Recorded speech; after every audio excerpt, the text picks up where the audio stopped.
every day is just so jumbled into each Every other other. day. I know. And like I have to stay up so late at night to catch up, because if I don't, I get so overwhelmed, because I literally can't get the amount of stuff that I usually get done with during the day. I can't. And then with, helping people on Facebook and all that stuff, I mean, I've been beaten up lately. Not that I can't handle or this Ruach, but it's really, it's hard with these people. You put the truth out there. I don't think most Torah observers really understand the persecution until you want to switch their Sabbath day. Woo! Well, tell them about Yah's Sabbath day. It's tough out there, guys. Shabbat Shalom. It is. Yeah. Shabbat Shalom. I noticed that Sean Hadler is on our group discussion now. That's awesome. I think he's been in a long time, huh? Yeah, he's been here. First time I've seen him. Yeah, he's been. I met Sean last Sukkot. And we fellowshiped together down in Georgia, right? Georgia, yes. And it was lovely. Well, meeting him and kind of hashing some scriptures out. It's kind of funny because at the time he knew the calendar that Davidson had, and he knew this calendar, but yet he never told me. But I remember when he was going over the bead calendar with a couple of brothers, and I was like, but now it's all kind of making sense. But he didn't, I don't remember talking to him about the calendar. So that's... And I don't know if because I've known Sean on and off, only time I saw him was during feasts. And I met him, through Parable of the Vineyard, the very first time I ever celebrated at Sukkot. And that's how I met James and several others. But he was one of the tribe leaders, and they were right next to Asher. And so I met him the same time I met James. So I've been seeing him periodically throughout the last 3.5 years. And visited his area many times. James and I would go over there and we'd have really good discussions. I've always appreciated, Sean. I might not agree with every single thing, but right. I didn't either. Yeah, but he's definitely got zeal. Praise Yah. Oh yeah, he digs deep. I love the way he reads scripture. Yeah. So, we've had some really, really good discussions. And I appreciate that about Sean. It'd be nice if he could visit with us during Sukkot, but I mean, Merce only has so much room. But we'll see. I'll email him on TikTok, see if he's available, if he's in that area. I know he does a lot of fellowship with Sterling, which is where I did Sukkot last year. But I don't think Sterling is on this calendar as of yet. I'm not quite sure. Yeah, they're on the Zadok, but not this Zadok, I guess you could say. Because they're on out there in Georgia still doing the Gregorian Saturday. Yeah. Okay. Yeah, no, that assembly, as far as I know, has rejected the truth. As far as I know. Okay. Yeah. Yeah. They moved the Wednesday to a Saturday to keep the Gregorian Saturday. Yeah. Okay. I can't believe when I found in scripture, the worship of Saturn. That was a big mind-blowing moment for me, because there's just nothing new under the sun. Exactly. And people don't want, I did make a post, and the trigger was the golden calf Saturday Sabbath picture. And yeah, people were really, really messed up and triggered by that particular photo. And I don't I think that they remember. read the scriptures that I proved it. They bypassed the scriptures, Acts 7:42 and 43, and you took up the tent of Molech and the star of your mighty one Saturn, images that you made to bow down before them. And then in Amos 5:25 and 27, well, and specifically in 26, but you took up your Sukkot of your sovereign Saturn, and they mistranslate it as Ramfan, but they're the same thing. And your idols and your mighty ones, which you made for yourselves. You made for Mm-hmm. yourselves. And I put Exactly. that in scripture, and I said, you know, if you're triggered by this, please go to the Ruach and pray about it. Ask, seek, knock, and the door will be open. Leaving Babylon is worth it. And boy, people got nasty. Yeah, they got really triggered. But it's just, you know, if you're triggered, just go take a look at the scripture I just presented. My pinned posts that prove Yah's calendar. Right. I mean, all the proofs that I give. You know, people are just, they don't want to look into anything. They honestly, so many people on my posts think that Messiah, that you cannot get the calendar right now, and that Messiah is coming back to give it to us. This is the mindset. And it is so lukewarm and so wrong and so lazy. And he's coming back for a spotless and blameless bride, and which is why I think that, you know, understanding the millennial kingdom situation is so important, because you're either, you know, you're either hoping for Yahuah coming, or Yahusha coming back to erect the priesthood and the millennial reign, Right. and or you're thinking that final judgment. I think it's pretty much more safer to understand to be in the camp of the final judgment, because of all the deception that we have around us. Mm-hmm. But you could see the laziness of people, because they think Messiah is going to fix it all for them. Like, we'll just wait here. We'll just hang out in all these groups that, you know, think that they know the calendar. We're just going to follow the Jews, and, you know, we'll just be safe in that little area. And Messiah, this is terrible.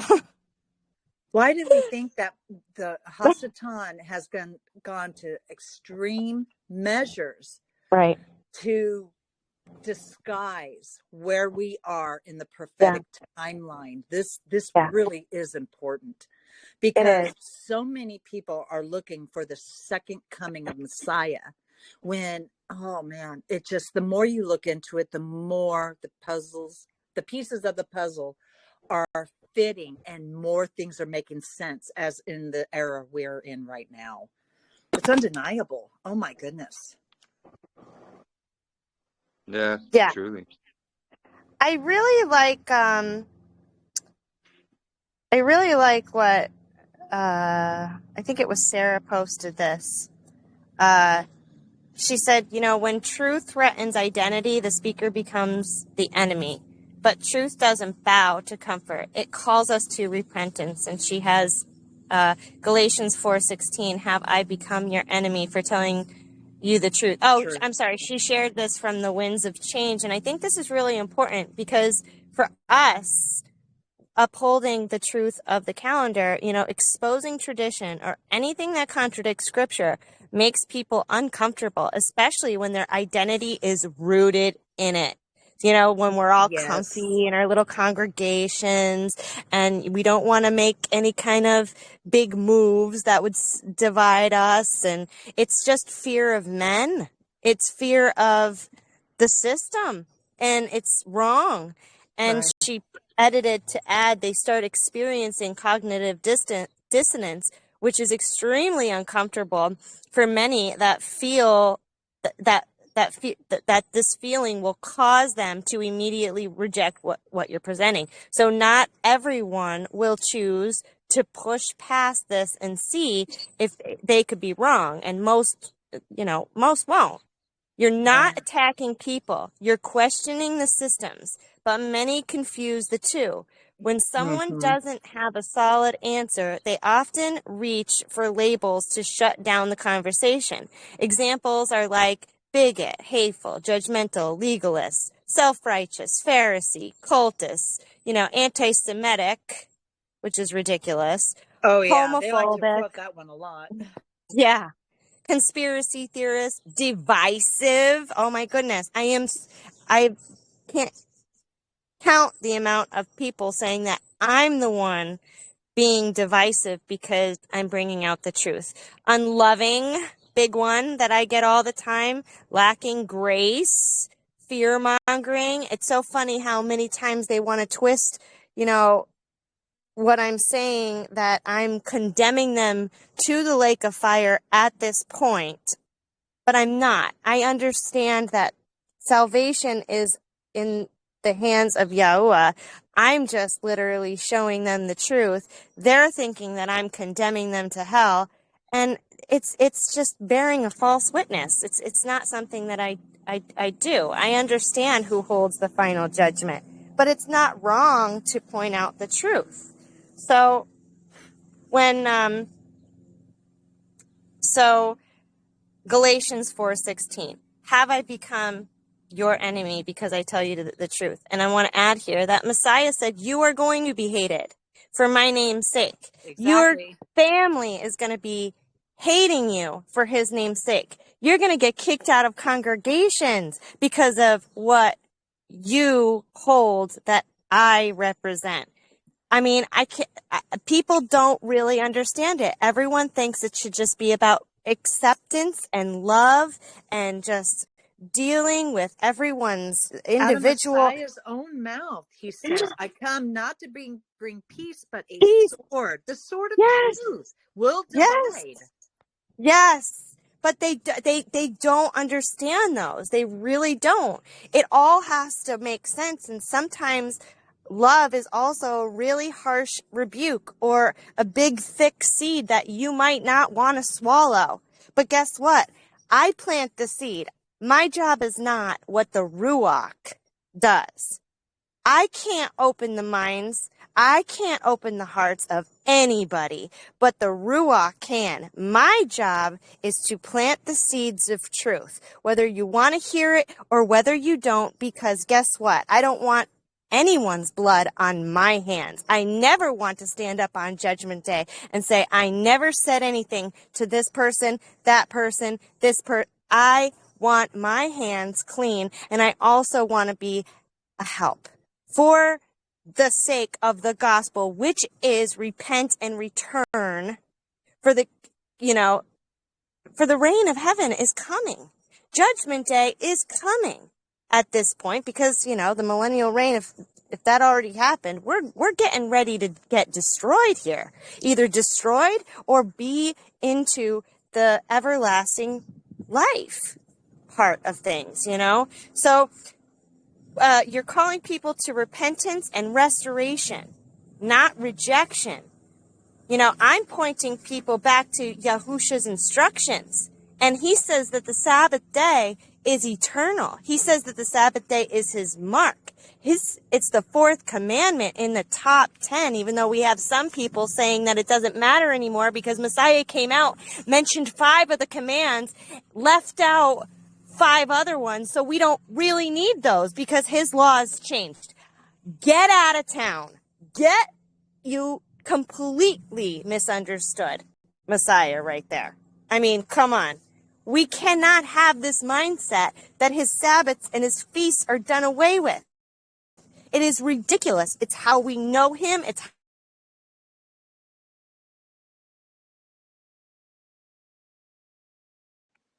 What happened? You cut off. Can't hear you, Katrina. Did you lose signal?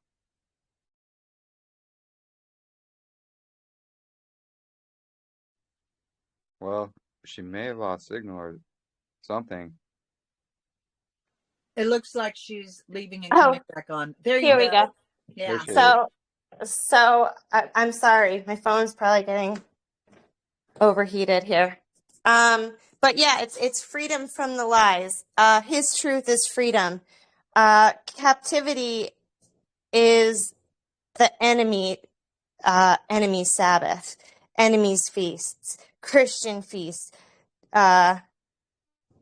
bluish feasts, all of the feasts of the enemy. And I mean, what? If you don't have the Sabbath, I mean, this is his day of gathering his people together in the ultimate rest. So I'm going to just finish this up. So, you recognize the truth transcends identity, politics that threatens man-made systems.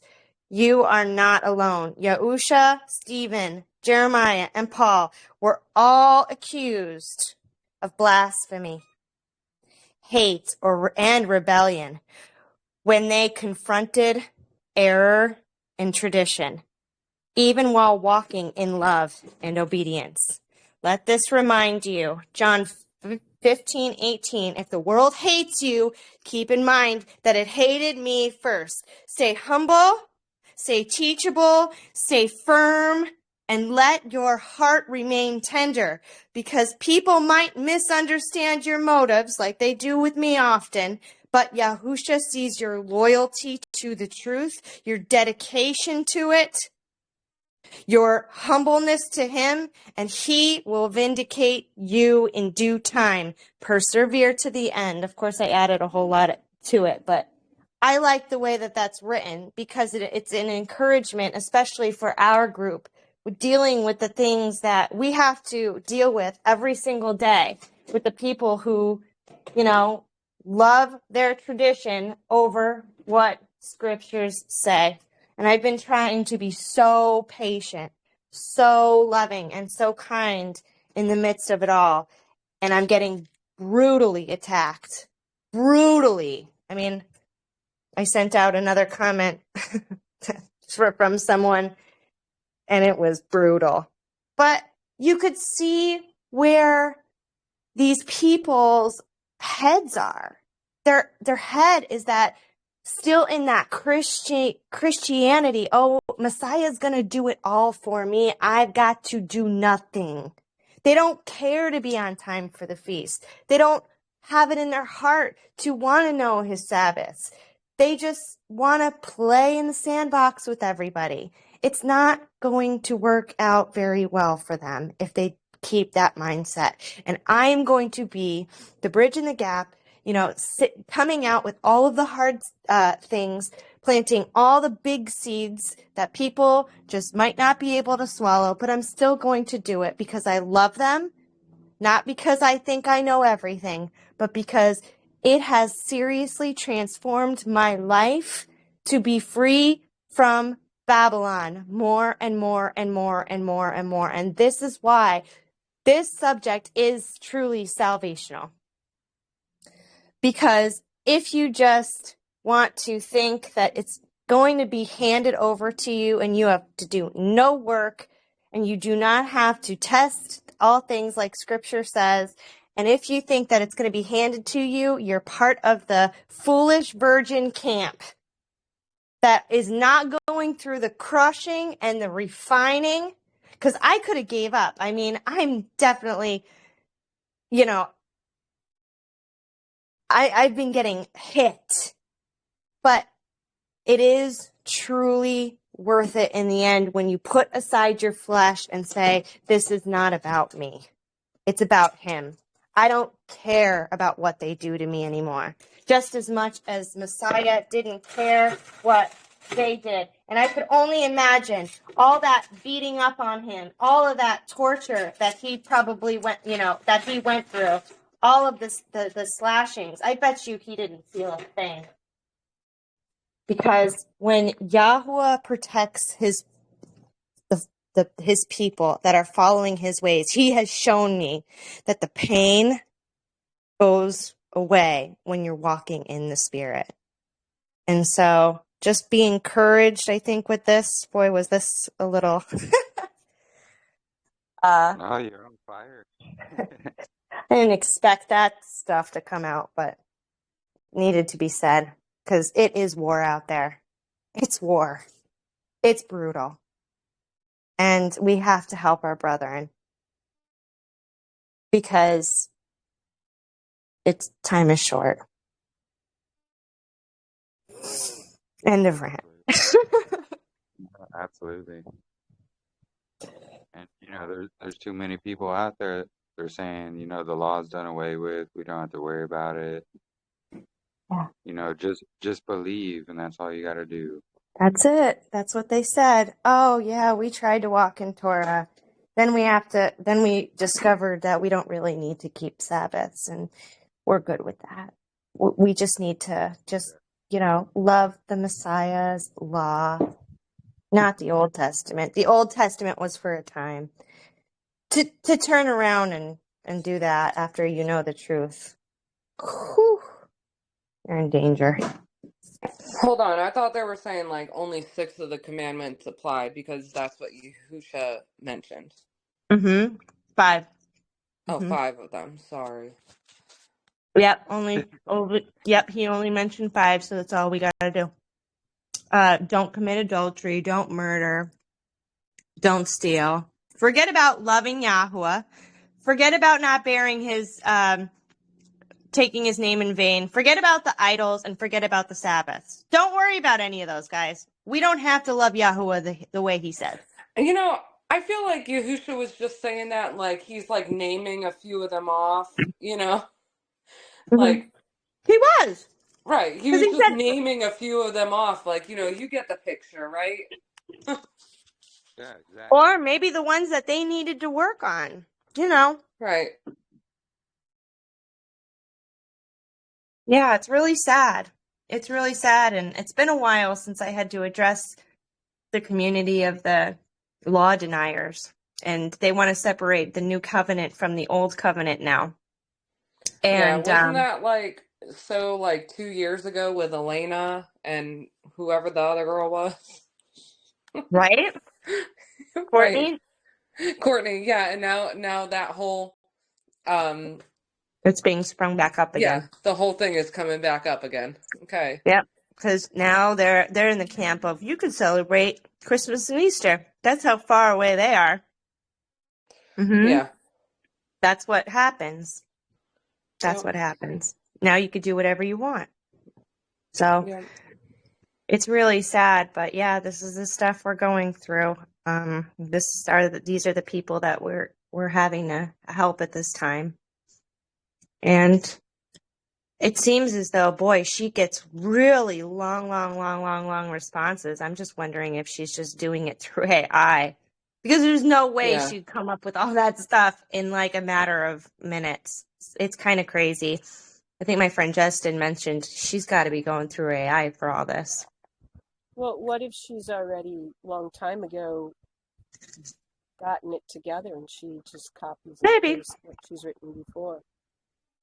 Yeah, that too. It could be. But yeah, I'm reading through it and you can see the holes. Like she doesn't understand the transference of the priesthood, where it says somewhere in Hebrews, if there's a change in the priesthood, there's a change in the law. But if you actually look up that word, it's a transfer. It was transferred right, where it needed to be. Not that it was changed. But she's kind of taking it as though, there was a change completely. Like Messiah came and he erected a new law.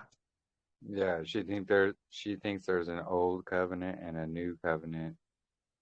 And when you try to explain, it's not a new covenant, it's renewed, because that's the word that's used, renewed. So it's the same thing, restored again. Why? Because Israel defiled it. So now we are renewed in that same covenant just as Messiah as our king and our high priest under the Melchizedek. I was just going to mention that, Jeremy. Exactly. Yeah. You know, a lot of people don't understand that for some reason. And It's just a lack of study or reading. They haven't gone that far. They're kind of just stuck where they're at. Unfortunately, we can't stay that way. We got to continue to press on. He says, work out your own salvation with fear and trembling. I mean, it's a work. It is definitely a work, but so well worth it. yeah, definitely. Yeah, it seems, you know, people are starting to deny the festivals. They're starting to deny the Torah again. They say it's okay to celebrate, you know, pagan Christmas and Easter and all these things. I've had to, speaking of pagan versus true, for every true that Yah has, Satan has a counterfeit for. When I was witnessing to a dear sister of mine who's still Seventh-day Adventist, mentioning about, you know, the pagan holidays, and I asked her, I said, okay, so you also understand the concept for every truth that Yah has, Satan has a counterfeit for. I said, well, we know that these holidays are pagan. They come from Hasatan. So what's the truth? And she went, I don't understand. I'm like, well, what truth does Yah have for that counterfeit holidays that Satan has? And then I mentioned the feast because she didn't think the feast were, you know, important. And I said, you know, Yah uses the feast to sanctify his people. That's one means or one way that Yah uses to sanctify his people. And like I said, I praise his name because when she came to visit, her and her husband came to visit the other weekend, she told me that she no longer celebrates Christmas or any of the holidays. And I was so thankful. I was just praising Yah. And I'm like, oh, wonderful. But we didn't get on the discussion of the feast again just yet. But, you know, he uses that to sanctify his people. I mean, when you're in a gathering with different types of personalities and everyone on a different plateau of their spiritual walk and maturity, you're definitely going to have a lot of abrasion going between people. And and that's where, you know, we need to remember to always be patient, loving, and consistent with our brothers, because I mean, however we treat one another is how we treat Yah. So it's really, it can get intense, especially when you're dealing with all different sorts of personalities and characters. Yes, absolutely. Very true. And Shabbat Shalom to everybody.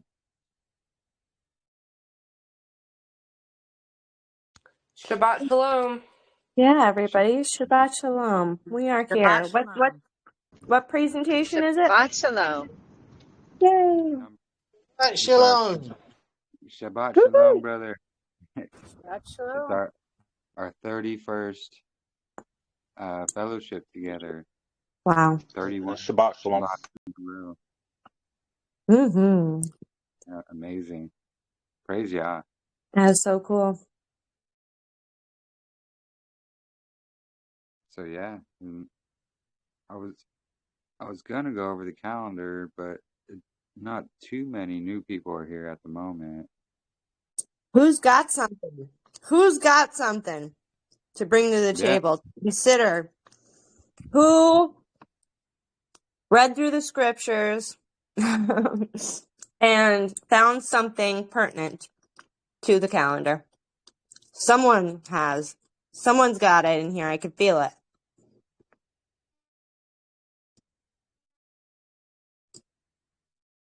Who has found a little gem? I think she's looking at you, Ken. No.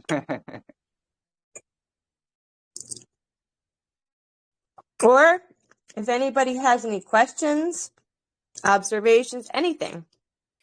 Well, actually, as I was listening to everybody, I was reading. I'm got you guys kind of like playing here in the background, and I'm just going through Second Baruch. Do you guys want me to read the little part that I'm reading right now? Yeah. So it's the 12 woes, the Messiah, and the temporary messianic kingdom. Okay, so it Wait, let me goes. that. Is that in your scriptures, Jeremy? Baruch? What was it? Second Baruch should Yeah. be. Yeah.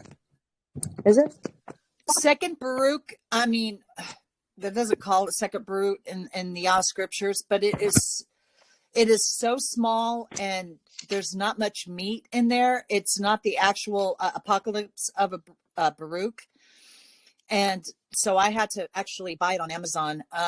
Miranda just bought it recently. And of course, I don't trust the Baruch that's in the Sefer. But yeah, the Yah scriptures, I was just a little bit disappointed in the Baruch. The rest of it, I'm not disappointed in, just Baruch. Very short and not very meaty. So, where are you reading from? Is that the one that you mentioned? Yeah, so this is Second Baruch 15, verse 1. Yeah, there's only one Baruch, it looks like, in here, is there? Are you Please. looking in Yah scriptures, I Katrina? am. There's Yeah, just one. it's really limited. There's not much there. So I went ahead and ordered the one on Amazon. That's from R.H. Charles, but it also has the Ascension of Moses in there too. Oh, cool. Yeah, Could you and maybe, if you could put that in the chat for someone to maybe purchase at another yeah, time? yeah, I can. So the Apocalypse of Baruch is the same as Second Baruch. I thought they were Okay. different, but they're not. They're the same. So it could be Oh, one or the other. Yeah. thanks for clarifying that. So I Mm-hmm. don't have this in Yah scripture, and it's not in the Sefer either. Okay. What All right. what you're reading? Yeah. Okay. All right. Yeah. So yeah, I'm, trying to gather everything on the little season, anything that has, the same kind of wording or breakdown. But okay, Cool. so I'll just go ahead and start. And it says, "And he answered and said unto me, into 12 parts, that time divided, and each one of them is reserved for that which is appointed for it. In the first part there shall be the beginning of commotions, and in the second part there shall be slayings of the great ones." So that kind of, to me, the second part of the great ones, I would say, are the Nephilim. And in the third part, the fall of many by death. And in the fourth part, the sending of the sword. And in the fifth part, famine and withholding of rain. And in the sixth part, earthquakes and terrors. 8 says wanting, and it's in brackets, so I don't really know what that means. And in the 8th part, a multitude of specters and attacks of the Shedim. And in the 9th part, the fall of fire. And in the 10th part, rapine and much oppression. And in the 11th part, wickedness and unchastity. And in the 12th part, confusion from the mingling together of all those things aforesaid. For these parts of that time are reserved, and shall be mingled one in with another, and minister one to another. For some shall leave out some of their own, and receive it in its stead from others, and some complete their own and that of others, so that those may not understand who are upon the earth in those days. That is this consummation of the times. Nevertheless, whoever understands then shall be wise. For the measure and reckoning of that time are 2 parts a week of 7 weeks. And I answered and said, It is good for man to come and behold, but it is better for that he should not come, lest he should fall. But I will say, this also. Will he who is incorruptible despise those things which are corruptible? And whatever befalls in the case of those things which are corruptible, so that he may look only to those things that are not corruptible. But if, O Yah, those things that shall assuredly come to pass, which you have foretold to me, so do you show this also unto me, if indeed I have found grace in your sight. Is it in one place or in one of the parts of the earth that those things are to come to pass? Or will the whole earth experience them? And he answered and said to me, whatever then shall befall will befall the whole earth. Therefore, all who live will experience them. For at the time I will protect only those things, only those who are found in those selfsame days in this land. And it shall come to pass, when all is accomplished, that was to come to pass in those parts, that the Messiah shall then begin to be revealed. And Behemoth shall be revealed from his place, and Leviathan shall ascend from the sea, and those two great monsters which I created on the 5th day of creation shall have kept until that time, and then they shall be for food for all that are left. The earth also shall yield its fruits 10,000-fold on each vine, and there shall be 1,000 branches, and each branch shall produce 1,000 clusters, and each cluster shall produce 1,000 grapes. Each grape produce a core of wine. And those who have hungered shall rejoice moreover, and also they shall behold marvels every day. For wind shall go forth from me to bring every morning the fragrance of aromatic fruits, and the close of the day clouds distilling the dew of health. And it shall come to pass that at the selfsame time that the treasury of manna shall again descend from on high, and they will eat of it in those years, because these are they who have come to the consummation of time. And it shall come to pass after these things, when the time of the advent of Messiah is fulfilled, and he shall return in glory. Wow, Yeah, that's pretty awesome. Wow. yeah, it's a pack full of just a lot. I praise Yah for these hidden books. Man, it just puts those pieces that were missing for so long in the 66 books to really come to life.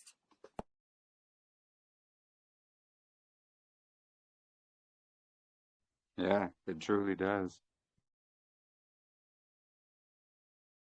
That's why they removed them.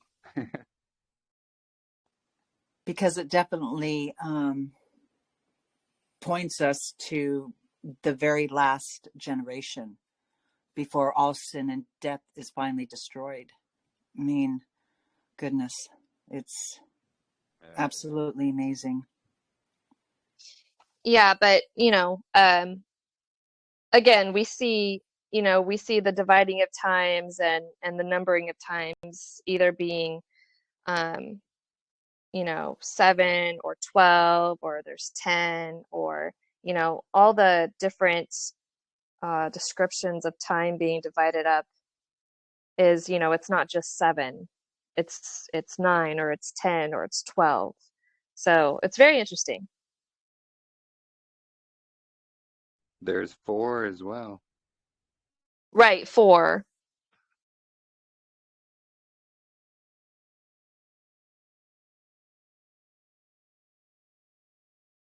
Wait, what put there in chat, Katrina? That's a hold on. That's a No, big no, no. old thing. That's just for people who want to talk about it. You could keep going on Oh, this topic. This okay. is just Got for, got it. what she's saying to me. And hey, if I'm wrong on anything, if anyone chooses to read this and set the record straight, or if, but I want to keep it going on Baruch.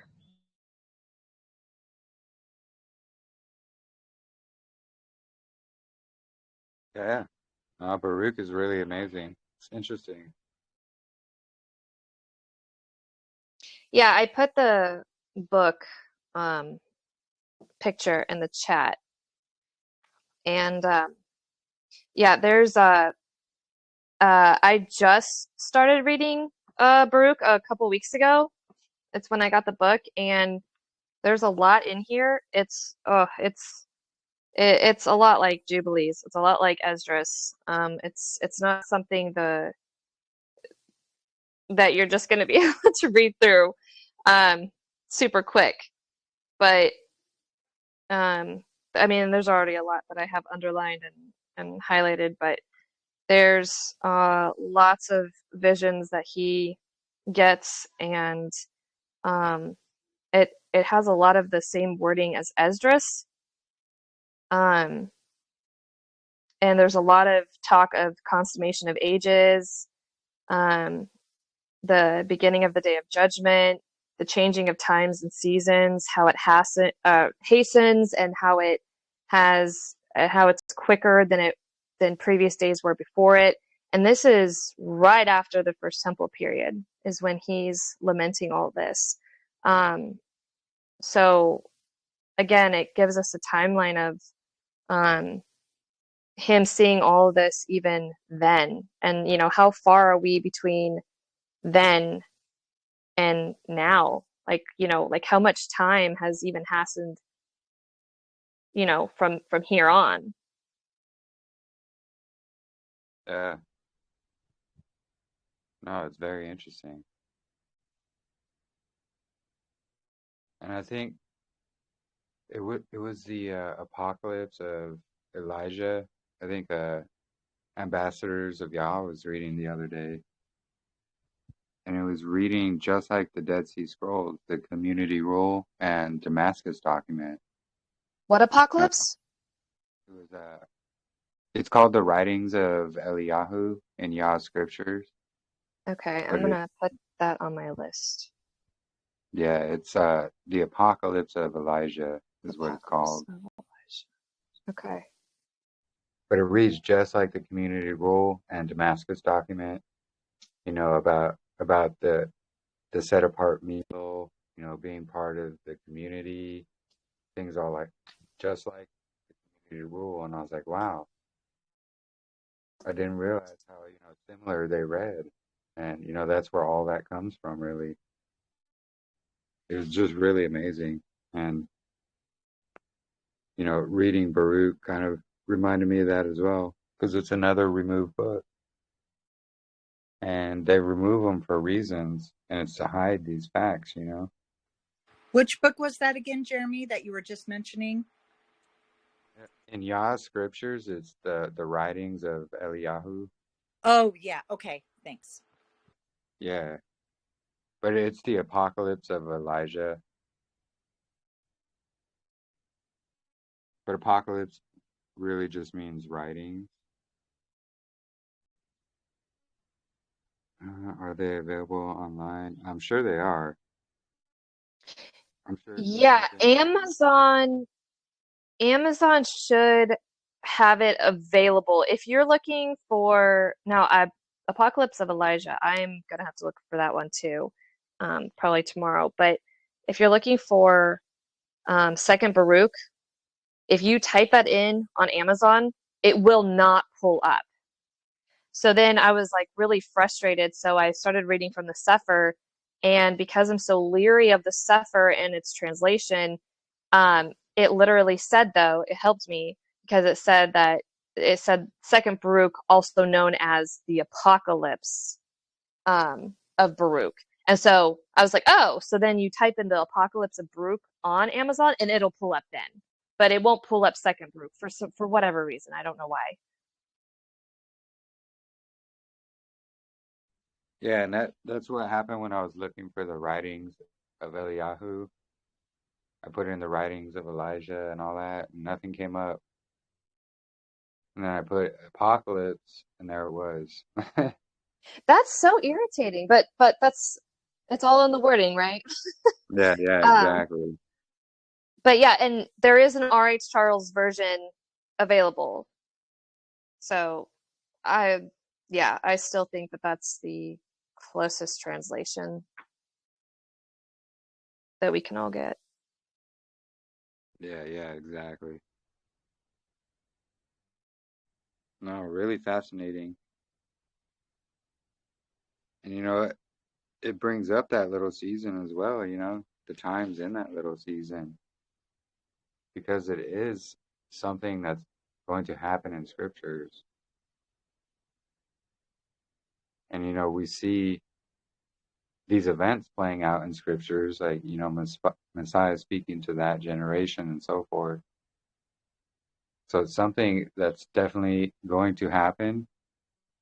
And, I truly believe, I'm like 90% sure we are in little season right now, because what greater deception could there be than getting everybody to think we're going to make the millennial reign when we're really just coming up on Judgment Day?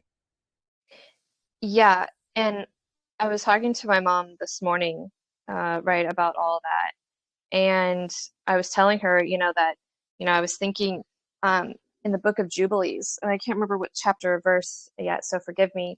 But those who are well versed in Jubilees will know this part, that when Abraham was talking with Yah, and Yah was promising him, the land that is going to be inherited by his seed, he tells Abraham that the iniquity of the Amorites is not yet filled. So they're not able to go into that land yet, right? And then we don't see them inheriting that land until Joshua. So I was telling Mom, before the flood happened, right? In the days of Jared is when they started intermingling with the angels, the daughters of men with the angels. And if Yah were to have sent the flood in the days of Jared, who would have been missing out that he knew were going to be his? Well, Enoch, because Enoch was after Jared. Methuselah, Noah, literally the very super important people that unfortunately had to go through the harder times where iniquity was really starting to become abound. Because during these hard times, there are still those that are his, that are going to be his. They're just not there yet. And so there are certain a number of people that are going to be born in the certain times of hardship than there were before. So if he would have brought the floods during the days of Jared, he could have saved a whole bunch of, trouble and iniquity before it could even have the possibility to be bound. But that's not the purpose of his plan. It's, part of his plan, right? Because he doesn't allow things to happen unless it's a part of his plan for his glory. So, so like I said, Enoch wouldn't have been born if he would have brought the floods on in the days of Jared. Neither would have Noah. And then you think of the ones that came after that, right? Like Abraham, the 12 tribes, Messiah's line, the line of Levi, here we go, there's things that have to happen in each season that is prescribed to it. And we can't get ahead of ourselves or backtrack and try to do the job that was meant for the people that were before us or after us. We do the job that's prescribed to us in our season. I give my son tasks to do, and sometimes they're tasks that he can do in the ability that he's allowed to do it. I wouldn't give those tasks to my daughter because she can be given a bigger task, right? And I'm not going to give my son her tasks because that would be putting too much on him and he wouldn't be able to do it like she could. And it's the same that goes for each and every one of us. He gives to those that can do the little amount, and he gives to those that can do the larger amounts. So, yeah, sorry, little rant over. No, that's absolutely true, and I think he said the same thing with Sodom and Gomorrah and a few other places, their iniquity must, overflow. Their iniquity hadn't come to completion. So he was allowing basically that cup to overflow, which is him, showing compassion too. Well, right. And then we think about the parable of the wheat and the tares. He was like, whoa, well, let's just go pull up the tares and not sow, because then you'll harm the wheat that's growing with it. And I still think that we are in the parable of the wheat and the tares, because Again, he's not going to allow only evil continually to happen. You can reference that back to the flood, because that's when he brought the flood, when there was only evil continually. But when there's evil and good still happening, he's still going to allow time to go on as it is, because good is still being brought forth. Now, when there's only evil continually, that's where you see him destroy, right? Because there's no need to have only evil continually if there's no more goodness being brought in, if there's no more people that are being brought to the light of his name and his promise, then there's no need to have time go on continually. And during the millennial reign, there was still evil going on. Correct. So it couldn't have happened. The wheat from the tares couldn't have happened yet because, yeah, there was still nations outside. And I mean, they ruled throughout the earth, but there was still nations, right? Absolutely. Like Satan was bound, so obviously people could, hear the truth, see the truth. But then now it's obvious that right now we have Satan being loose again, and he is deceiving all of us. It's really not that hard to put that 2 and 2 together. I mean, it is deception after everything. Yeah, because if you think about it, even ancient people knew about Yahuwah. We see Babylon knew about him, Mitzrayim or Egypt. All these other nations knew Yahuwah. Mm-hmm. Whereas today, nobody really knows him. And, we see the same thing happening on a larger scale. And what's That's scary, what I'm what's scary is when you looked at it, we're only a couple hundred years removed. And how Satan has infiltrated us only after a certain amount of time is incredible. Oh, yes. And that's another thing that I was discussing with my mom this morning is I want to do more research into battle strategy, because when you think of the term, he deceives the nations to make war, how would you get somebody to go and battle something? You would have to get them on your side, right? Because you're not going to go pick a fight with somebody if you ain't got no beef with them. He needs an army.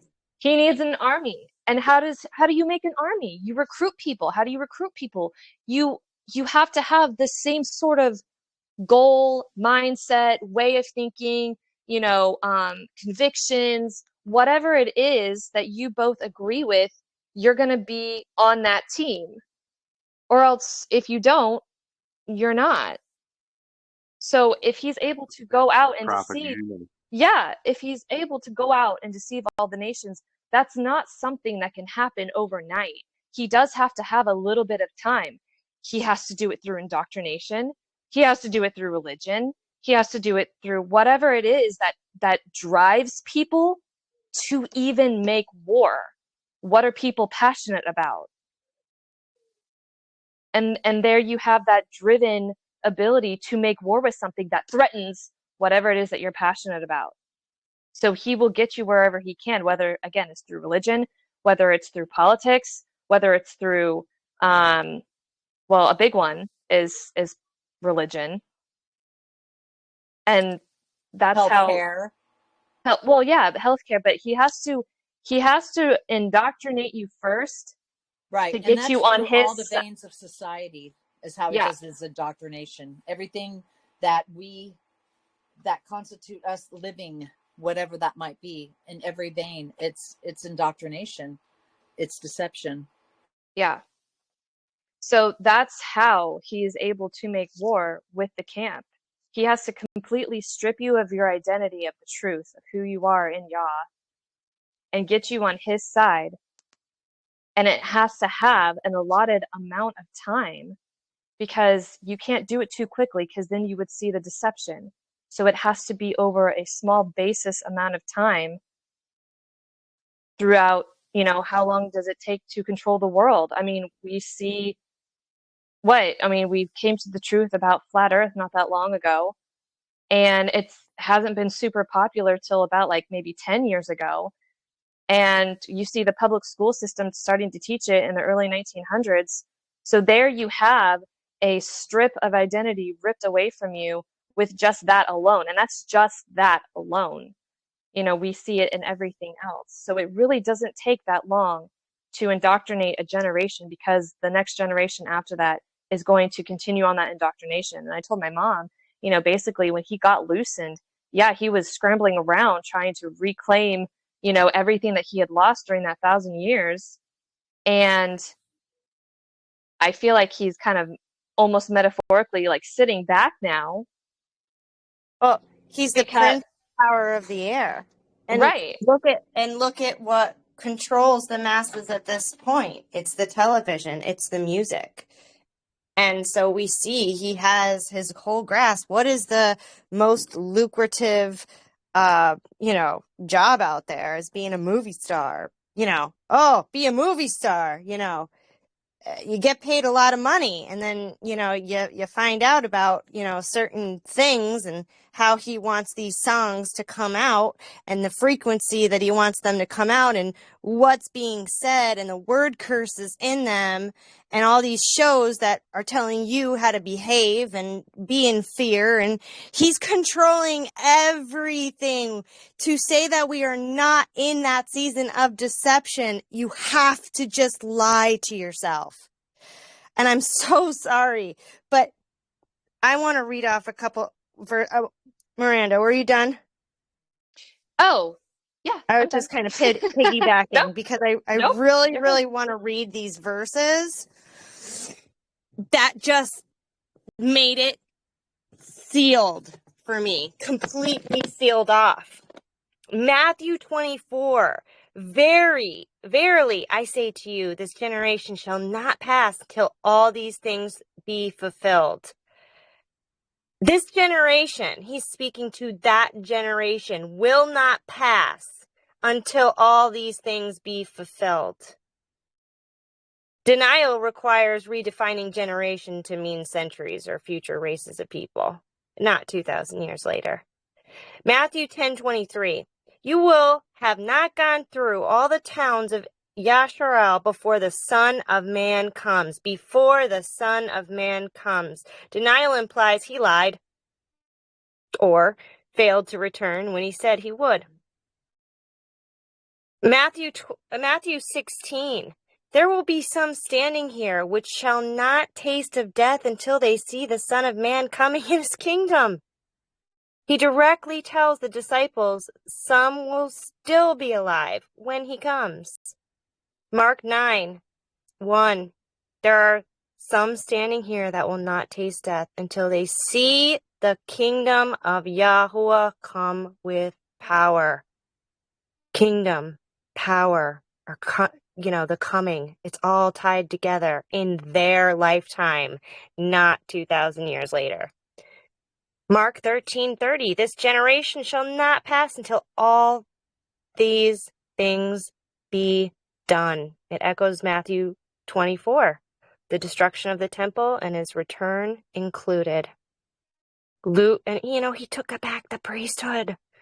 He took the priesthood back. And what, 2,000 years expires? No, it was soon. Luke 21, for these will be the days of vengeance, that all things which are written may be fulfilled. This generation shall not pass away till all be fulfilled. I mean, is this all like clicking? Like this generation, not us, not 2,000 years later. All things which were written, all in the Old Testament prophecies fulfilled in that particular generation. Revelation 1, the revelation to show unto his servants things which must shortly come to pass, not centuries later. Revelation 22, the time is at hand. Behold, I come quickly. Repeated this multiple times in that final chapter. It's not metaphorical, not 2,000 years later.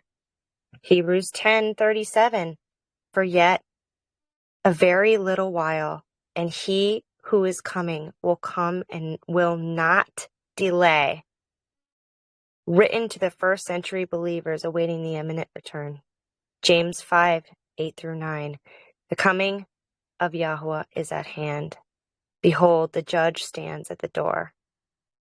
Again, urgency, eminence for those that are living then. 1 Peter 4:7. The end of all things at hand. Be therefore sober and watch unto prayer. 1 John 2:18. Little children, it is the last hour. It's the last hour. And as you have heard that the Antichrist is coming, and even now many Antichrists have come, all those Pharisees, right? By which we know that this is the last hour. The severity of repetition. 1 Thessalonians 4. They didn't have exclamation points back then, right?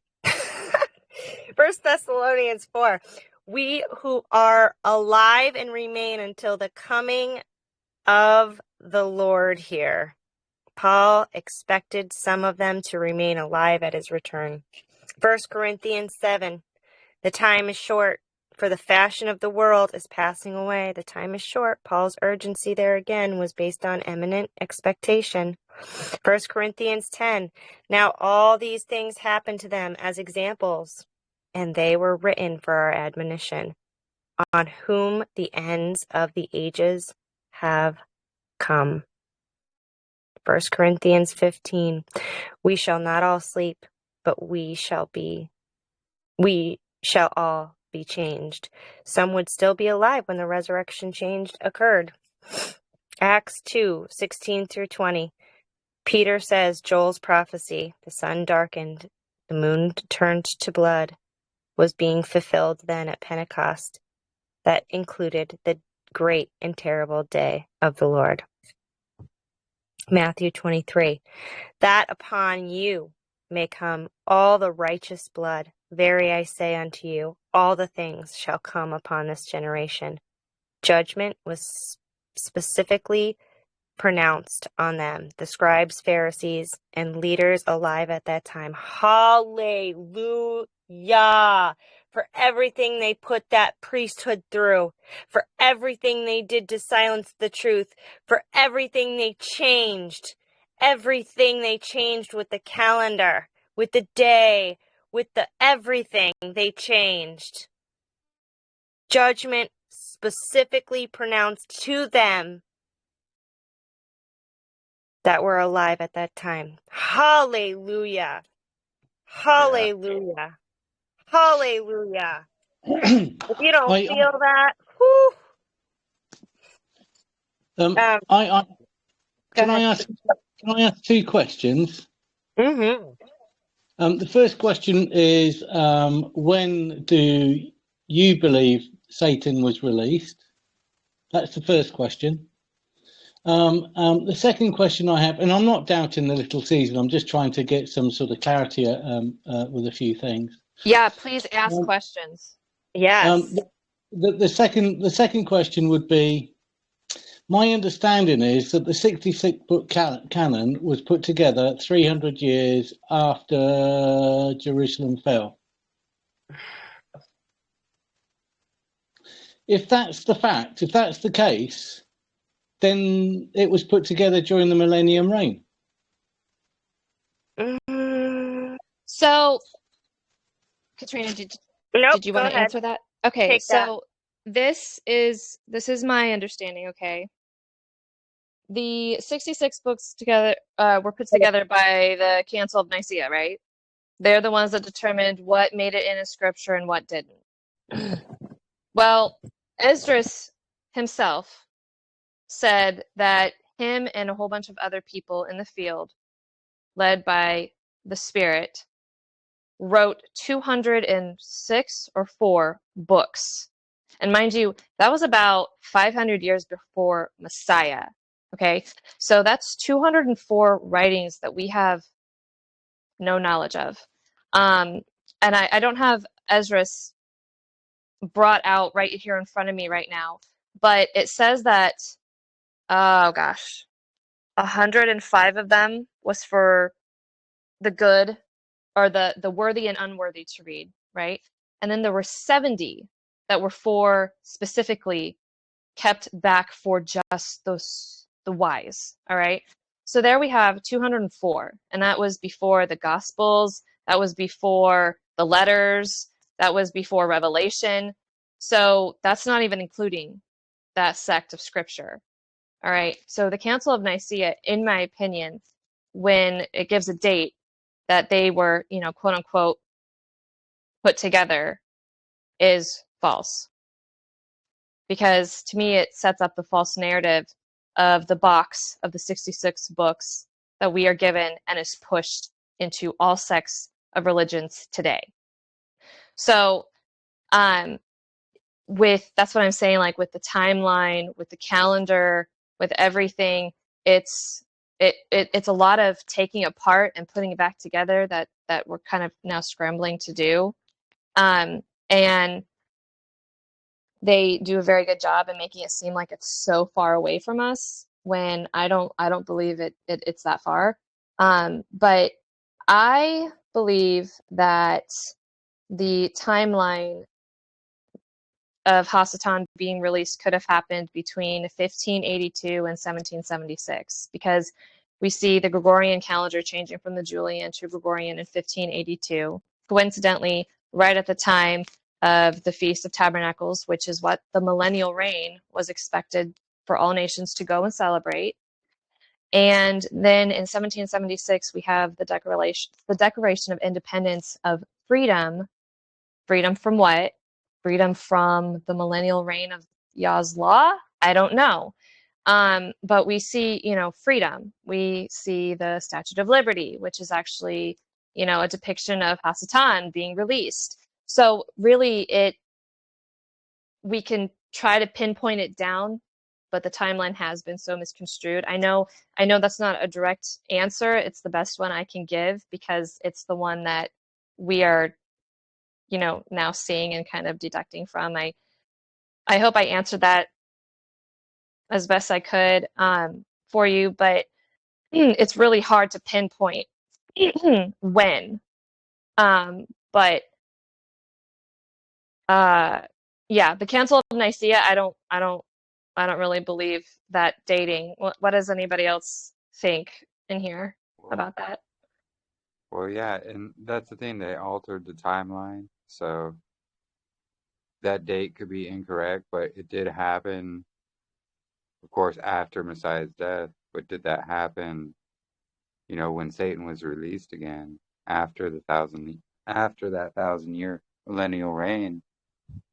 Because we are missing like about 1,000 years out of our timeline, and so they can misconstrue these dates and spread them out when these events actually could have happened, closer together on the timeline.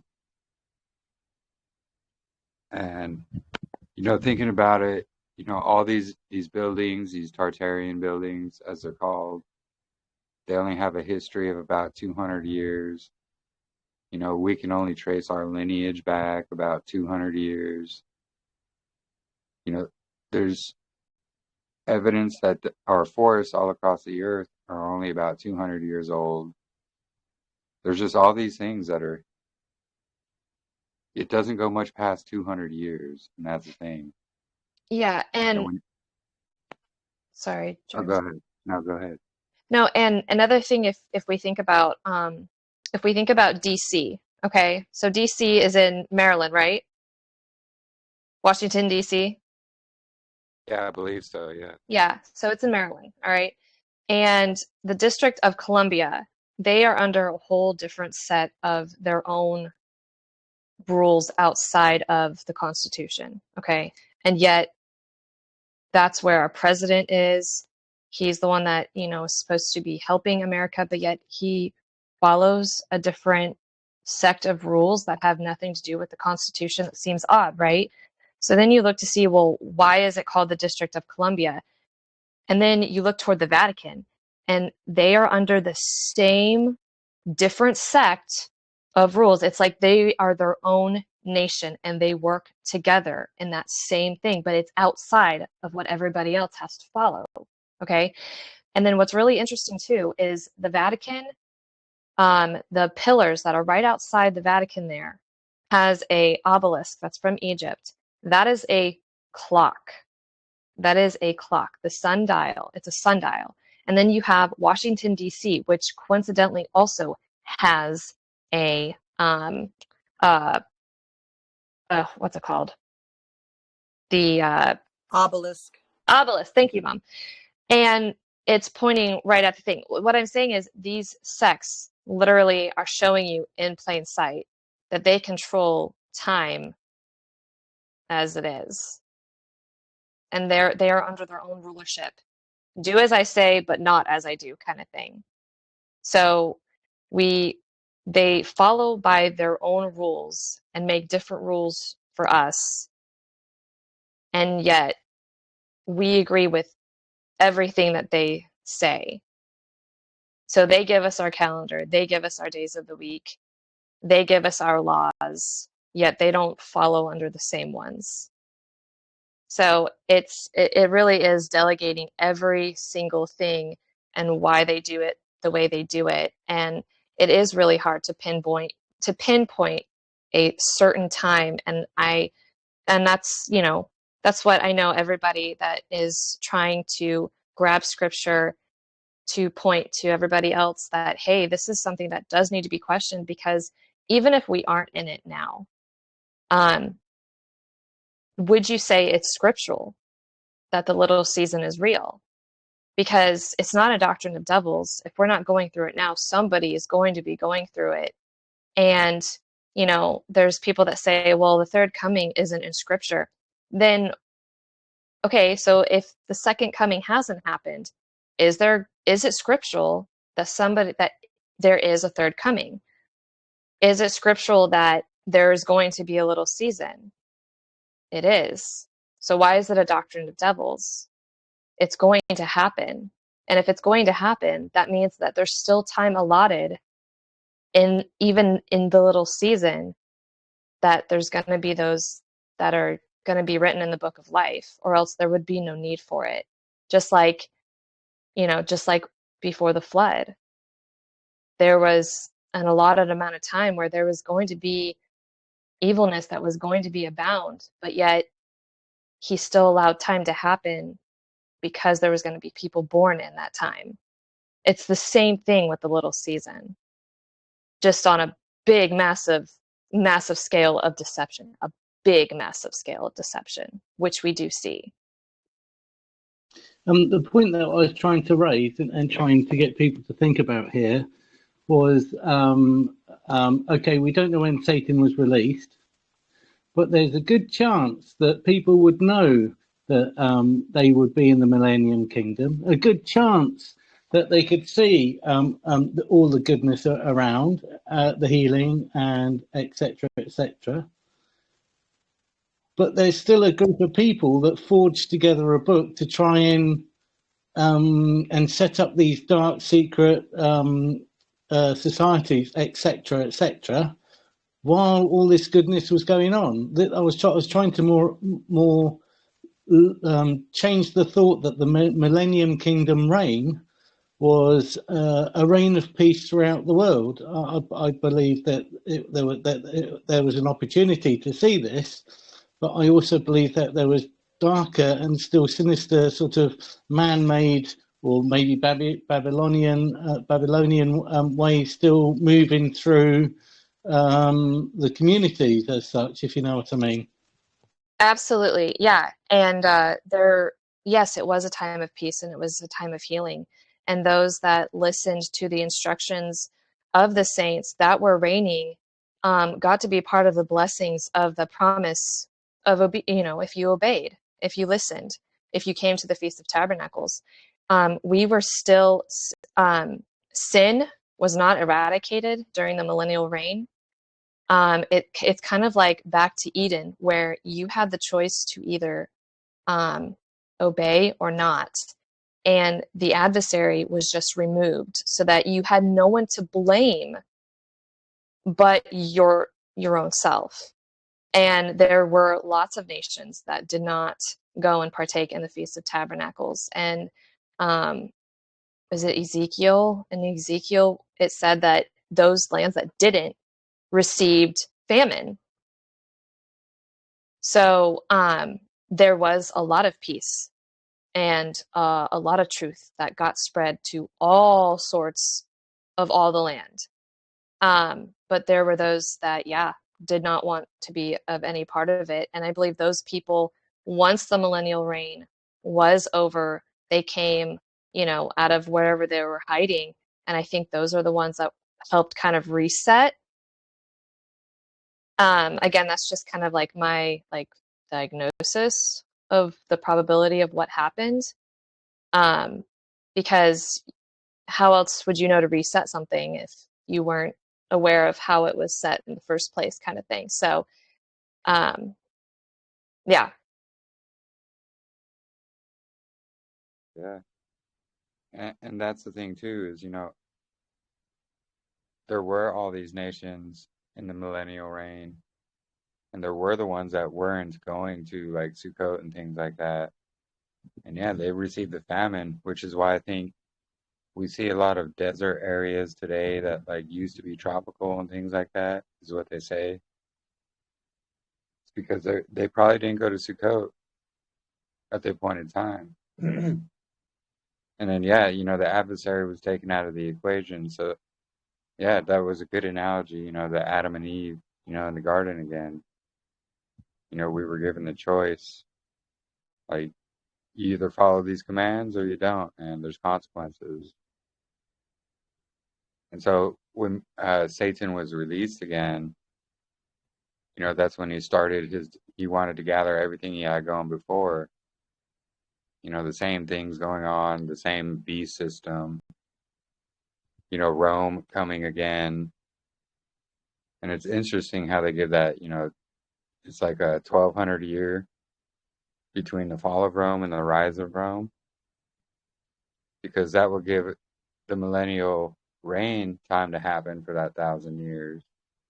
And then that 200 years to set up that system of Rome again, but under the papal beast system, where they twist all the writings, where they had the Council of Nicaea to determine what books should be read and what shouldn't. And it was the implementation of the deception of Satan. And, throughout the generations, as the older generations died and the newer ones come up, more deception just gets pushed. And it's like, oh, yeah, well, you changed the date back there. No one's around to verify it. So it's just hearsay. Well, we think it was this date. And then that keeps getting pushed and pushed and pushed until finally, they say we're like 2,000 years away, when in reality, we're not.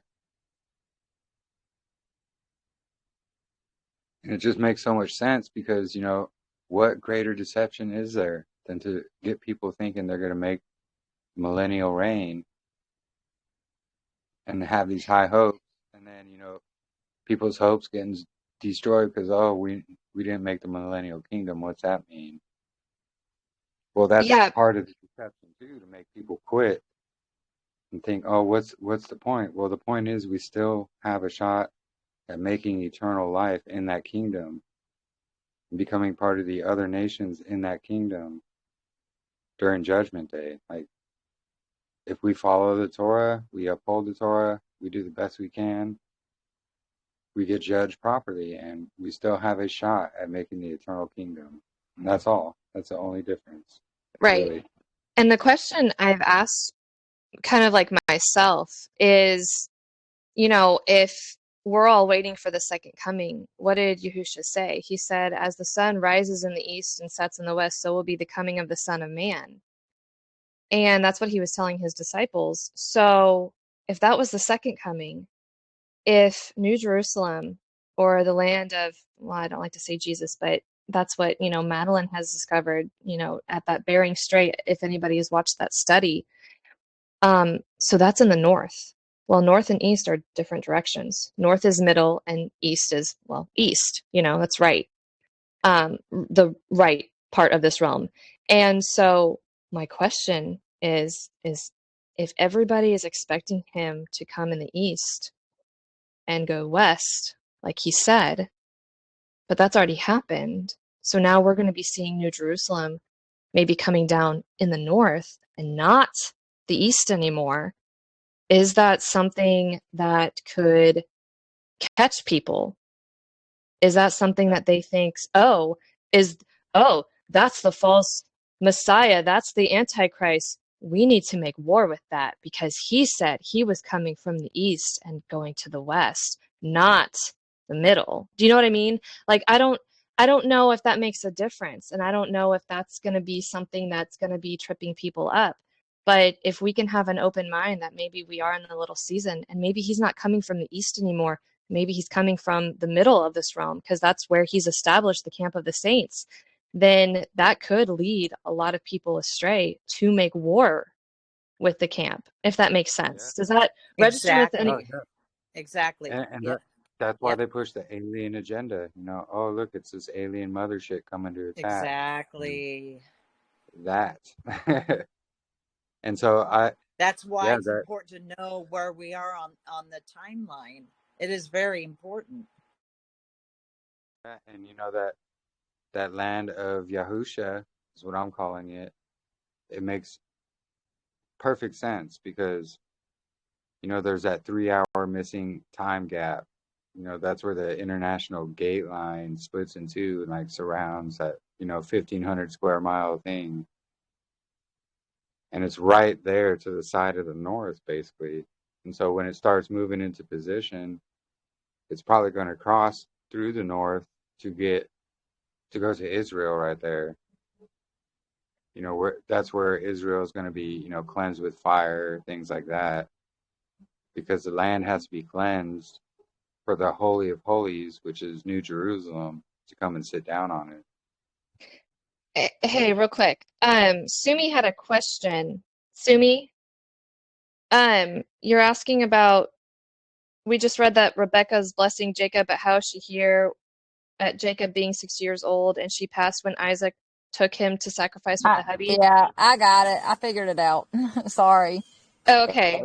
Yeah, well, because it says that, they did the sacrifice or whatever on the mountain, and then I guess she passed away later, but it seemed like at the time that she would have passed away when he was younger, but apparently she passed away and he was like 90 something years old. So Yeah, I may don't I know how. ask where you're reading that from? I got that from Jubilees. I got her Isaac being so many Jubilees old, or weeks of years old, and I added it up and it was like 60 something years old. And then Rebecca still she's blessing him. But I mean, I guess it's possible because I just Googled it too, and it said that she's like, Isaac's like 90 before she passes away. So I guess I'm taking the account from not from the Apocrypha, from the canon, and I guess I just got confused. Okay, because I was going to say Jasher describes her dying when Abraham took Isaac on the mount, and that's not a true account. Yeah, no, I'm not taking it from Jasher, but Okay. isn't in the canon it also says it? No. Oh, okay. All right. Anyway, thank you. Sorry. Thank you, Miranda. One more reason why I don't trust Jasher. Yeah, I really do encourage everybody, especially if you've got a firm setting in Yah's word, to honestly test out Jasher for yourself, because there are lots of Torah people that refer to Jasher, and I don't know how or why, because it goes against, one, the genealogy of time in itself, and two, there's so much mysticism in it, and three, there's no account for the Watchers whatsoever, and Yah definitely puts the blame on them, a big fair amount, for teaching men all this destruction with, with what they did, with the knowledge that they did bring to the children of men that we were not supposed to know. And so, they play a big part in, well, a lot of iniquity that we have learned, even today, but it does not account for them at all. It blames only man. And yes, we are to blame for sure, but we all know it takes two to tango. So, Jasher, in my opinion, I say read it so that you can see how much error is in it. That way we are quick to respond to brothers and sisters that are being led astray by the book of Jasher, because we don't want to say, well, oh, I won't touch it at all. And then they're like, oh, well, so you didn't even read it. You didn't even test it, when we're telling others to test things out, right? So I say read it so that you can be firm on being like, this is why, this is why, this is why, and this is why. And there's so many other reasons why the book of Jasher is false. So true. Really, really great point. Don't be a hypocrite. Yep, absolutely. Good call on that. And that may be where my husband read it. So I don't know, because he was just reading it a couple months ago before I found out that it wasn't reliable. So he did read it. So that might be where he picked it up from. Yeah, because as soon as I saw that, I was like, oh, that's in Jasher. Because there's a lot of things that I've highlighted that contradict Jubilees, Enoch, Esdras, and then the 66 books that we do have, And so I make highlights and little notes on the side in my book of Jasher, and I'm about halfway through. So I'm not even done. And when I'm telling you, I can't even count on my hand. I mean, I'm sure I could count, but there are so many errors. So many. Yeah, I know. Just in the first few chapters alone, it literally contradicts Genesis. It makes Cain and Abel's, thing about land and flocks when it was about Yahuwah's sacrifice. It says, what was it? Cain killed Abel with a metal tool. Yeah, and metal had, Yeah. metal hadn't even been worked yet because that was taught by the Watchers. Yeah. And yeah, Jubilees actually Yeah, contradicts that, because Abel was killed by a rock. Yeah, his own house falling on him. Yeah. Well, yeah, and then later Cain was killed by, Yeah, because he killed with the stone, so he was killed with the stone. Whereas Jasher takes and twists that story with, what was it, Abraham, I think? Where they're hunting, and he says, oh, I killed a man, and sevenfold.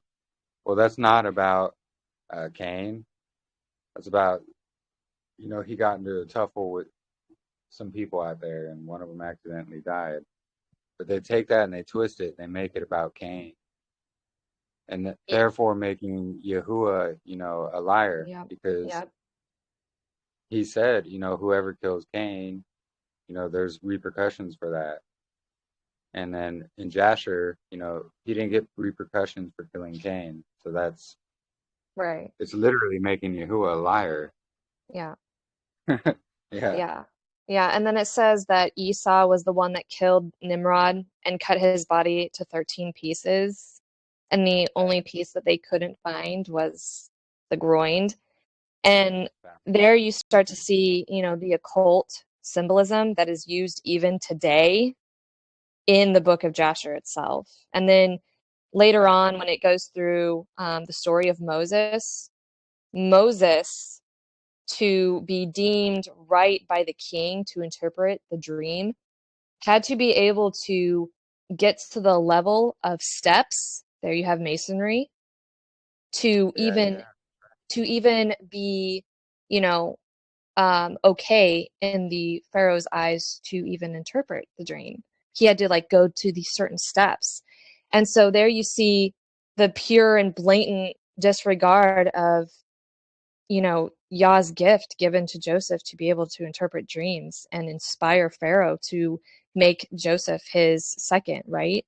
So there's so many contradictions and added embellishments to the book of Jasher that's not needed and yet is there. So I do encourage everybody, please read it, because there's to get a highlighter, make notes, reference the 66 books that we do know.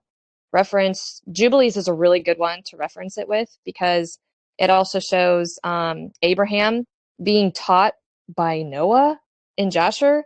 And if you look in Jubilees, they are like 300 to 400 years apart. Yeah. So there's no way. So that's what I'm saying. There's added stuff that just does not need to be added. And then there's that part where someone's talking to the dead too. Like they raise the dead and talk to them. Joseph talks to his dead mother. Yes. Oh, yeah, that's what it was. Yeah. Yeah. Yeah. It's insane. Insane. Because it also goes against the state of the dead that we know. Yeah. Goes against, the command not to do that type of stuff either. But there it is, making it okay to do. And, it also speaks about how Enoch was the king of all the earth and things like that. None of that is even mentioned in his own writings. And in fact, Enoch describes himself as the scribe of Yahuah, not the king of the earth. Yes. But there's just a whole lot wrong. Yeah, and everything that Jeremy and I have named is literally just a few of the ridiculous things that is in there. And I'm only halfway through it with making notes and highlighting and everything. So there really is a lot. Maybe you'll have to present that one day when you're finished.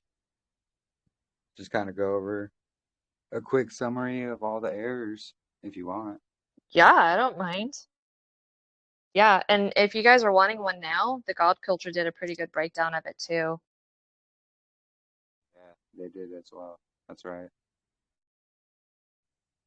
They actually found, the book of Jubilees is the book of Jasher that's mentioned the 2 times in scripture.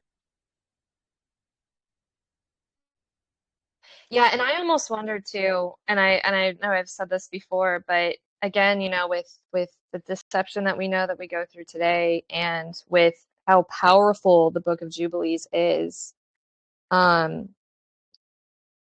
really do think that they purposely, when it says, what book? When it references Jasher, I really think that they took out Jubilees and put in Jasher to give Jasher credit. Because we know Jubilees is a huge piece of the calendar puzzle, right? And Jasher does nothing but promote the mysticism and teachings of the Jewish people. I would even say very Talmudic, because it references a lot of disgusting things with children that we see that, you're not supposed to even be part of the marriage bed until you're 20. And yet they have little boys at the age of 10 becoming fathers and having multiple wives. Like it's very perverted and perverse. Yeah. And so, again, I think that they strategically put in the book of Jasher to discredit Jubilees because, right, those that love to reference Jasher venomly hate Jubilees, which is crazy to think about. Yeah, no, that's true. Yeah, And it's yeah, so that's right. true. Doesn't it say like Rebecca or something was like 10 years old when she got So, with Isaac? well, Sorry. I don't know about that one, but I know that it says Benjamin. So like the last brother of the 12 tribes said that he took a wife when he was 10 years old. Yeah, maybe that's what it was. Yeah. So when he took a wife, would she have had to have been older? Because women can't bear children unless they've got their period. So how much older was she than him? If we believe Jasher, if Ben took a wife at 10, you know what I'm saying? So like I said, it goes into a lot of gross perverseness with children.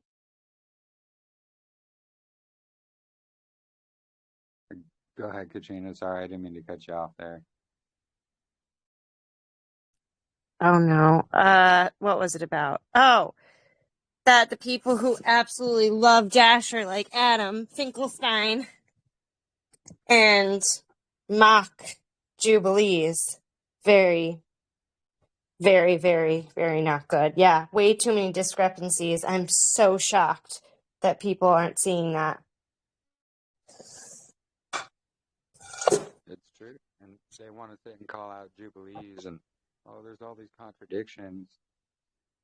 Well, in reality, Jasher actually has all these contradictions. So why aren't those being called out? Jubilees doesn't have any contradictions. The only ones they can try to reach for are the very few that Adam tried to say were contradictions. But, I have a video proving they're not contradictions. And Adam actually changed and edited things to hide the truth. Right. So you're not going to read the book of Jubilees because, in your opinion, it goes against what he had pointed out, the 7 days of marching around Jericho. So stay away from Jubilees, but yet at the same time, he promotes Jasher and references it sometimes in his studies. And yet people have pointed out to him a lot of concerns. And he's like, oh, yeah, well, it's everything is kind of, and he doesn't discourage them from reading it, but he will Jubilees just because of, yeah. Yeah.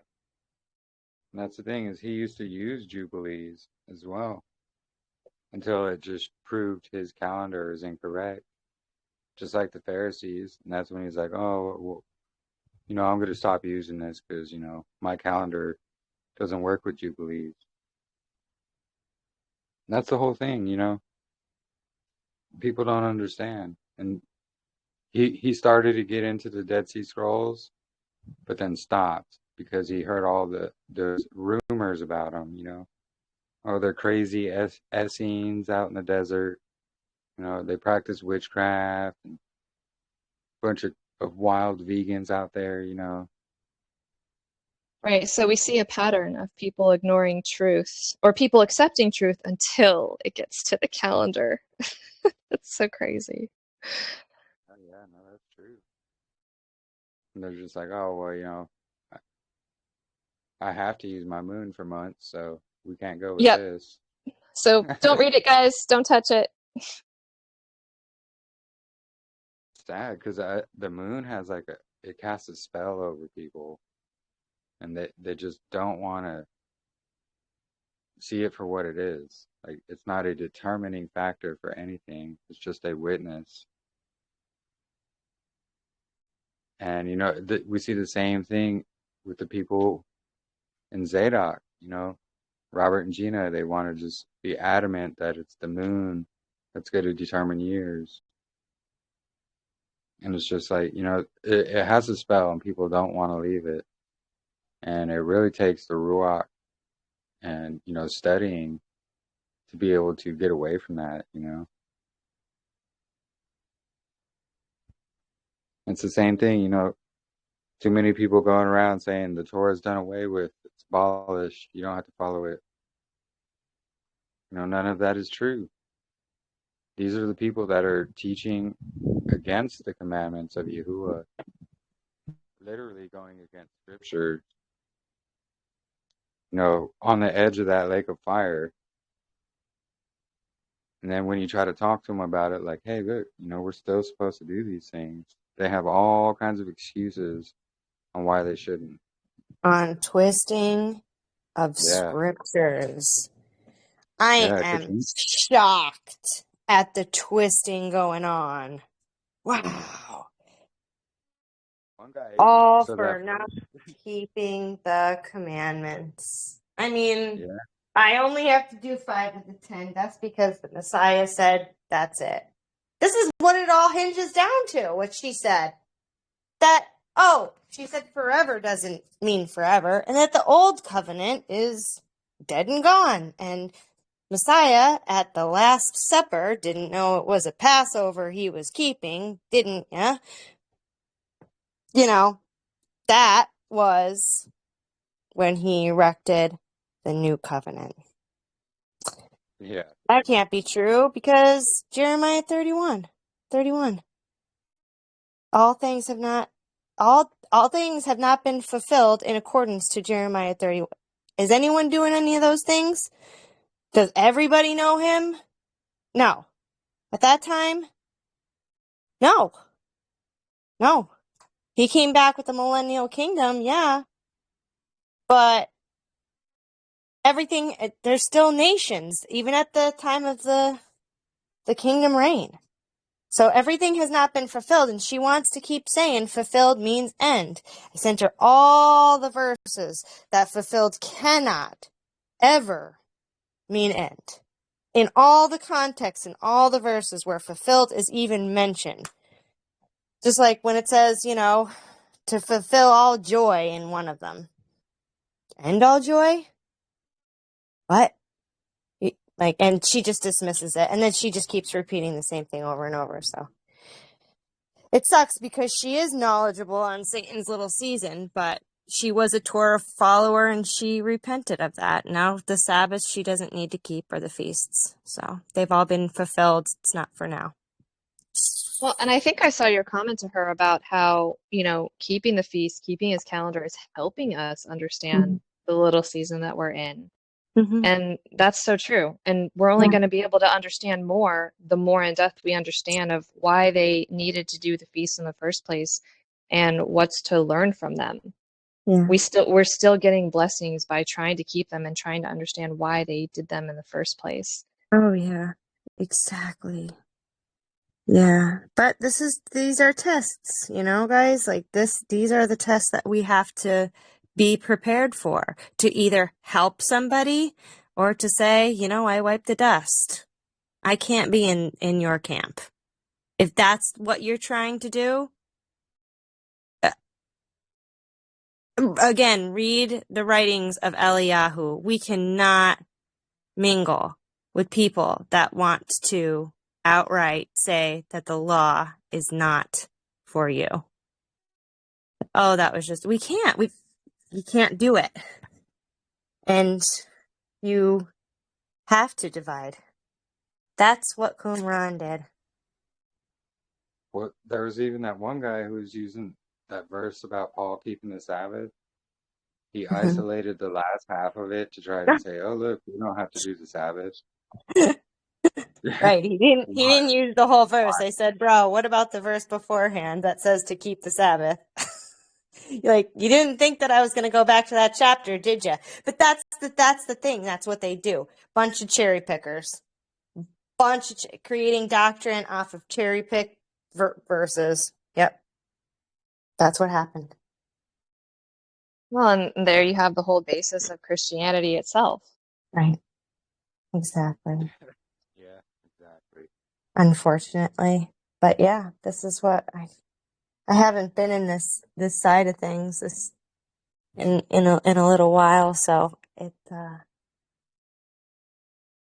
was a nice refresher, but it's still like that frustration is there. It's like, no, you just said what?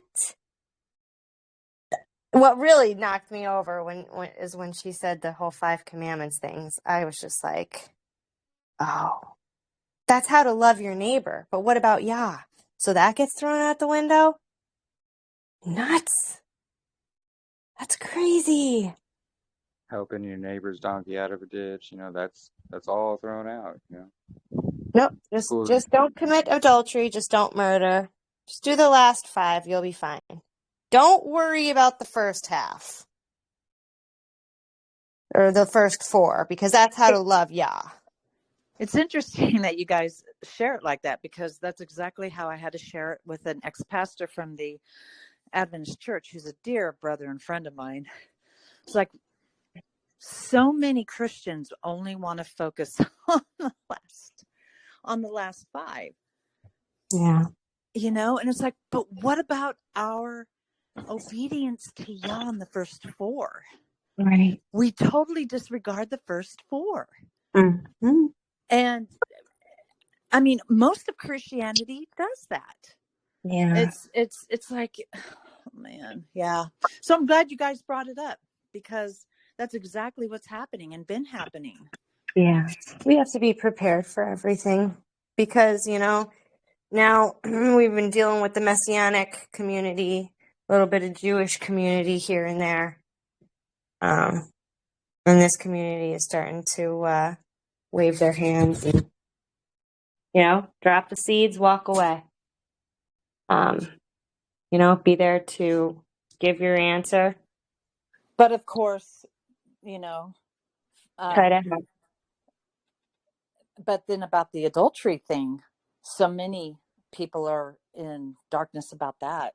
Oh, So we that's won't because even go into that right now, but that's because they're usually in it. right. Well, and Katrina, you said it was Sarah that shared the post about where are you putting your identity? Mm-hmm. Well, yeah, she shared it from Winds of Change. Yep. Yeah, that's awesome. I'm gonna go and save that. But yeah, it's true. If we're putting our identity in something and somebody's trying to prove it wrong, we get personally offended because that's where we put our identity. It's absolutely true. Olive Branch or River Branch is what I think they're called now. Did a really good talk on that yesterday. I watched it last night. I highly recommend it. Who are we fearing? Are we fearing men or Yah? And so many people just really don't understand that they fear the system and people more than they do Yah. And he kind of points it out and proves it. Highly recommend that video, by the way. Really, Yeah, really good. it's the new study that they're doing, right? Mm-hmm. I think I watched part 1. Did they come Yeah. up with another part? They're on 3. Yeah, they Okay. just did their 3rd one. So, yeah. And I was gonna say, and that's why, because a lot of these people are the ones, pushing the little season. So that Yeah. when people see, they're saying the law's done away with, they're believing in, churchianity type stuff. That's also what throws people off from looking into it. Because it's Yep. like, oh, well, these guys think the law's done away with, so why would they be right about that? And, the Sure. whole New Age doctrine that they toss in as well, where, oh, we're already past Judgment Day, all these things have come, when you die, we get judged each individually, and then we go to heaven or hell. And it's like, none of this is true. They talk about, oh, the kingdom's inside of us, all these New Age ideologies. And that's what turns a lot of people away from it.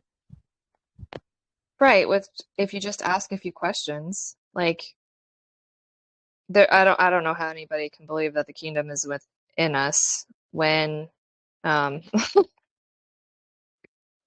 Yeah. when we're searching for the truth. If the kingdom was already within us, that means, we have all the truth, and I don't know if anybody in here knows that we have all the truth since we're studying so hard to try to Yeah. find it and restore it, right? Restore it back to our brothers and sisters. And we're still uncovering levels and levels and levels and levels of deception that we didn't even know about, and there's so much more to still uncover, I know. And I do think that it's hidden within these hidden books. It's hidden within the scriptures that we've had all along that have just been skimmed over by false teachers, that we are now going back to the very beginning to establish just creation week and how important it is to remember that to start off our year, right? Like we're going all the way back to the first book of what we had forever. So it's studying to show ourselves approved and making everyone else a liar, because that's what Yah's word says. Yeah, absolutely. And that's it too. We have to take things back to the scriptures, and if it's not going to line up with scriptures, then it's probably not true. And that's the whole thing too, is there's all these different ideologies with these main people that push the little season, and I think that's confusing as well. And because some believe in Judgment Day, some don't.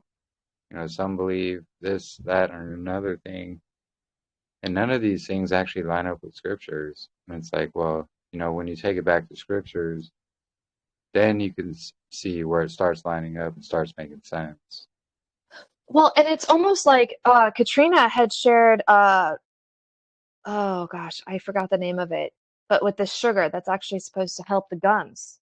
And then yeah, and then you shared an article about somebody that was like, "Oh, it's super super bad for you." So for every truth that starts to come out, whether it's on, history, whether it's on health, there is going to be something that tries to discredit it to keep people from doing it. Right, And so, because a lot of people are coming out saying castor oil is really bad for you too now. yeah, I saw that and I was like, no. And I have a tiny little testimony with castor oil in itself. I have it and haven't really used it, but I got this like bump under my eye, which I think was going to turn into some kind of like sty. And it hurt really bad whenever I would touch around that area on my eye. And I was like, I have castor oil. I wonder if I put it on all day, what it'll do. And I literally put it on, periodically throughout the day. And the next morning I woke up, it was completely gone. And then it was crazy. And then I started seeing things coming out about the dangers of castor oil. And I was like, what? So yeah, there's always going to be something else that comes out that is going to go against. Oh my gosh. It's overwhelming. Even with the ivermectin, it helped so many people through COVID. But for some reason now everyone's saying, oh yeah, but it's still a pharmaceutical. It's still in the like bad category and it still leaves like metals in your body or does something. Even though it cured people of cancer. It's like, what the heck? Like, I'm getting really frustrated because, I personally love castor oil and poke combination. Poke root and castor oil. And, I've seen benefits for like when I had that like lump in my neck and that kind of thing. And I put it on, you're supposed to put it on your belly button with some, whatever kind of essential oil. Thyme is really good for kind of like infections. Somehow that works. But then someone was saying that, Barbara O'Neill was the one that actually came up with all this stuff, even though like it's not only her doing it, but now she's apparently a witch. No. I don't know. We have to remember that Noah himself was given a book of remedies of the things that were put here to be for the healing of nations. So we have to remember that, yes, there are some things that the adversary uses to hurt people. And I believe that's what pharmaceuticals are here for. It's the counterpart to the natural, right? So, and they can't patent natural, so they have to patent synthetic. So we just have to remember to stay firm on like what we know is true. I don't know who had the book of remedies that Noah was given, but Yeah, exactly. And it remember, was there. Yeah. So this is for entertainment purposes only. Right. I always forget that. Sorry. Yeah, no worries.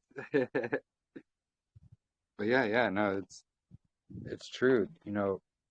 There's always a counterpart for what is put out there, and it's always to cause confusion. But the truth is out there if you dig really deep.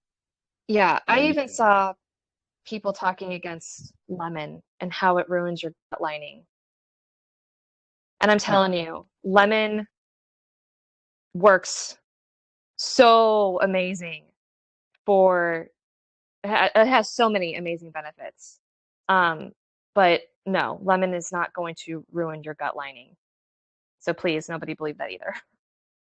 Yeah, yeah, exactly. There's too much out there that are saying, oh no, go to our pharmakia. Don't worry about these natural things. These natural things are bad. But our pharmakia is fine. Don't worry about it. But yet pharmakia uses the natural herbs and roots to formulate their pharmakia. Yep. Because, for instance, like volumes or whatever that they sell, pharmakia style. Well, you go to the root of that, and it's actually valerian root. So everything Yeah. that pharmakia is copying is from an original herb or plant that Yah has created. It's like, why not? Why do you think they say, oh, if you have high blood pressure, don't eat, and you're on their medication, but don't eat grapefruit? Well, I wonder why. Well, it's because grapefruit naturally lowers your blood pressure if Right, it's too because you high. have the natural, right, because you have the natural working against the synthetic. And during COVID, when the ivermectin and the okay, for entertainment purposes only, but for the hydroxychloroquine, remember, Miranda, when we came across the natural remedy for that? Yes, Using yes. what was it, grapefruit and lemons?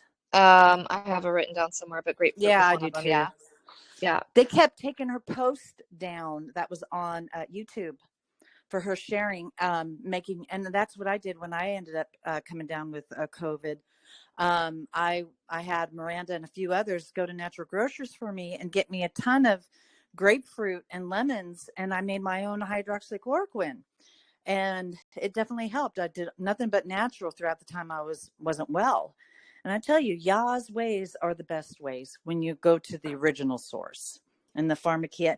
Now, yes, ivermectin, did help a lot of people, and only use it sparingly, but still, every single time that something good comes out, whether it's a natural remedy or a healthy way of eating or whatever, Hasatan always has to have his minions out there. Oh, you can't use that, it's too dangerous, when it's been proven by fact that's nothing but good for you. So yeah, it's a pet peeve of mine when you see that so often. It just gets tiring. Yeah, no, it's the same with everything. The calendar, where we live, our timeline, all of these things, our history. It's just everything that they fabricate to hide the truth. The truth is Yahuwah. And if you watch that, so there's that video that speaks about, there's actually a couple of them that talk about added years to our timeline. And 700 years can be actually proven that was added to our timeline. I believe it was more than that, but and so do Yeah, many others. Jeremy, did you post that in the chat? Yeah, I actually made another group in our second group Oh, yeah, yeah, about the yeah. little Okay. baby. Yeah. Yeah, Yeah, because I know Katrina has sent that to me and I had watched that previously. It's quite a long video and it's a lot to take in. But if there's one thing that we can get from that I would encourage people to watch if you're wanting to see historical evidence that there is a gap in the timeline, it's the fact that um, he compares the buildings from all around the world to the buildings that are in Rome. And so if you think of history, okay, like the Sphinx, all right, the Sphinx was, I believe, before the flood, and they've even proven that the Sphinx's head had been changed over years, right? Each generation that succeeded that generation that had originally created it put their own timestamp on it, right? They claimed it for theirs. Um, and this guy proves, and he's not Torah, and I don't even know if he's a faith believer at all, but even he describes that the Roman buildings have no timestamp. There are about 700 years that are missing that the world was supposed to put their time on things, and there is none. So, again, like the Sphinx being around for as long as it had been changed during time. to what it probably originally looked like. But you see no timestamp on these buildings that he's pointing out in his presentation, which means that it just sat there for 700 years and no generation that succeeded after it put their own mark on it. So it gives you a clear indication that, you know, there was a lot of amount of time that something should have been added to it and it didn't. He even spoke about, how, the time of, knights and kings like that could have actually happened at the same exact time as Messiah was walking the earth.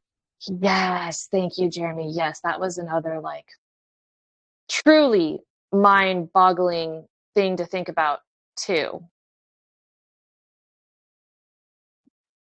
I Yeah, found it fascinating.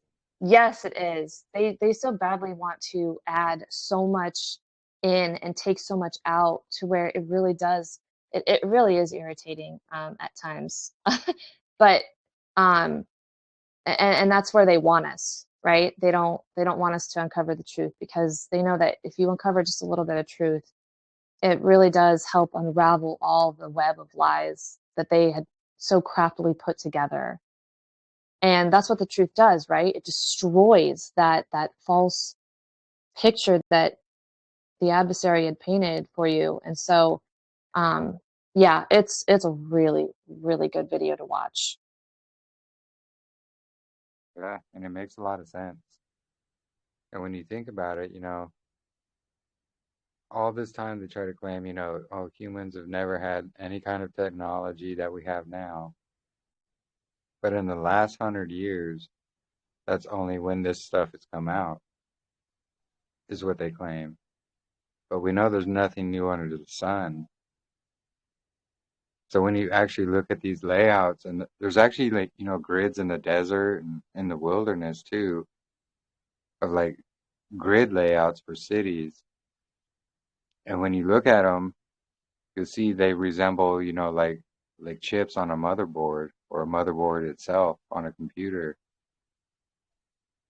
So I believe what they did is this is the same technology. It's just shrunken down to be handheld and portable now. Versus back then, it took, these city-sized things to have the same technology. Yeah, that video as well there. Looks Yeah, legit. and Jeremy, to add what you were saying, these ancient civilizations that came way before us, they knew exactly where to build their buildings, and there's a lot of them that are strategically, sorry, words are hard today, put on ley lines. And I mean, we kind of have to ask ourselves, with the roads that they build that only last about a season because winter comes and the plows come through and then our roads are potholed again, and our houses that a little bit of wind just blows off our roofs, and our cars that you hit one deer and your whole car is totaled. Like, they just don't build them like they used to, kind of terminology. And that's exactly the kind of era that we're in right now. Everything is not built to last. It's built, and yet so much money and value is put on it, but yet it holds no value at all. And one tiny little, thing of nature happens and you got to start all over. And yet we see old worlds that were built to last, and some of them are still standing, mind you, in ruins, but they're still standing. You could still see the magnificence of it, even in its ruined form. Like I said, if a tornado comes through here, you're not going to see any significance of my house left. It's going to be all gone, and there's no beauty in it. But yet there's beauty in some of these ruins because they understood and they knew through whatever technology they had at that time of how to make things last. Precisely. It's that what do they call it? I forget what they call it. There's a term for it, but they build things not to last on purpose. So you got to go and spend more money to buy the same thing but updated again.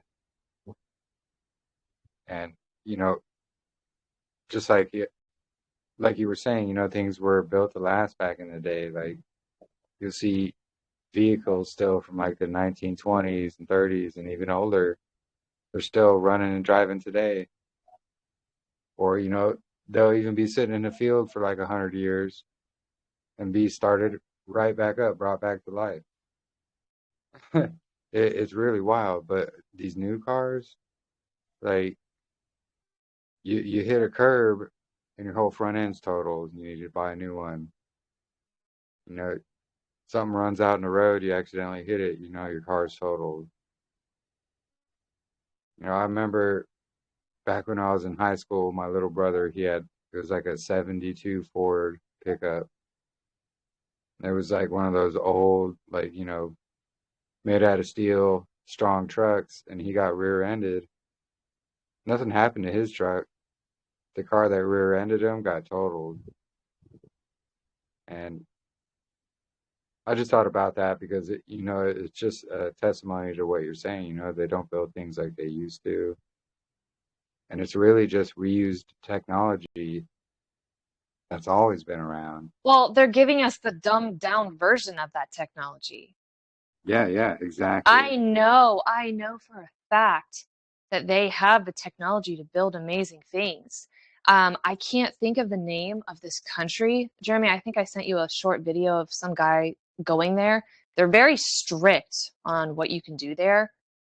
But the things that they have built in this, I can't remember what it's called. It's such a weird name, but you should see the buildings that they have in this one country. If I can find the video, I'll share it.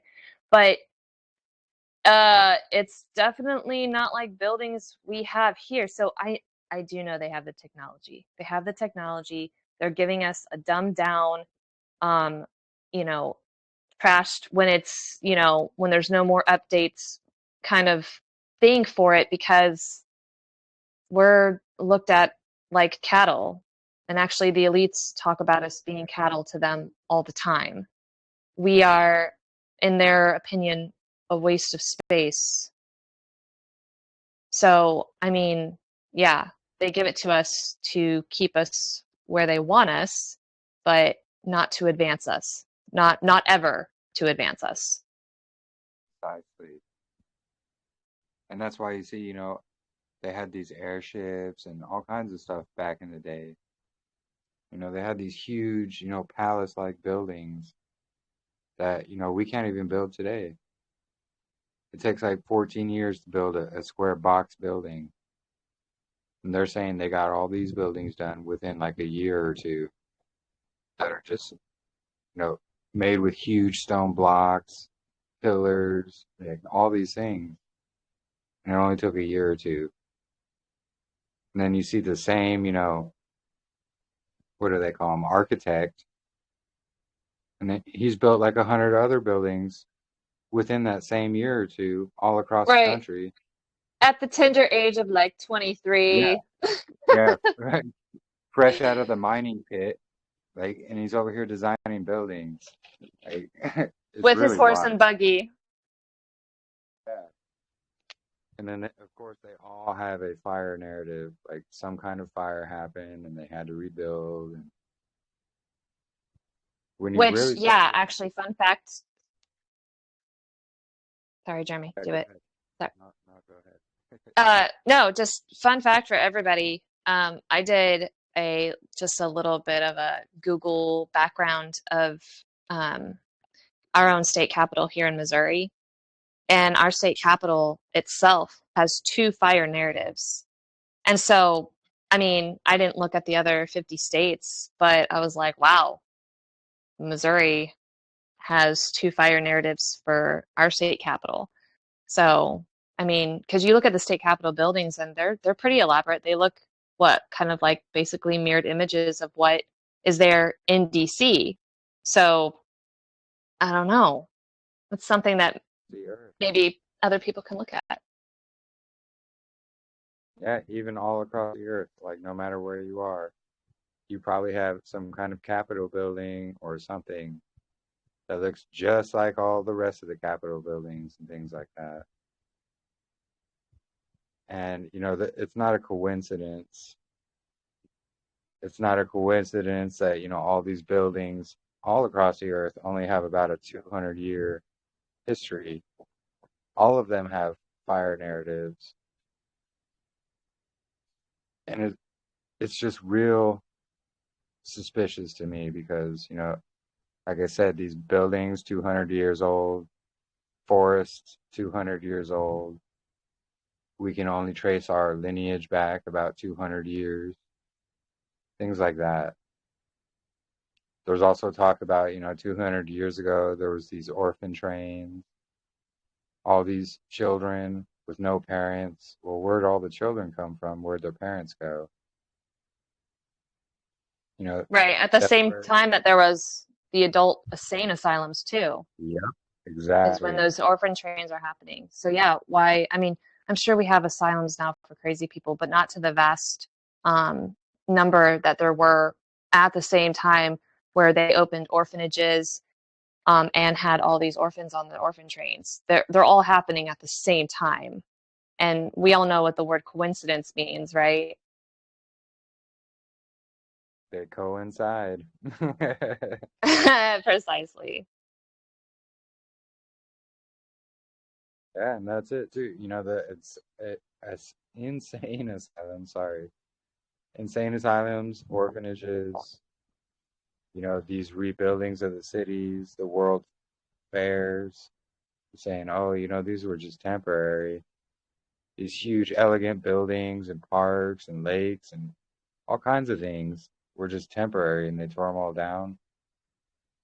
But then you get stories from people that lived there from before World's Fairs, and they're talking about how these buildings were already there. They just came in and refurbished everything to tear it all down.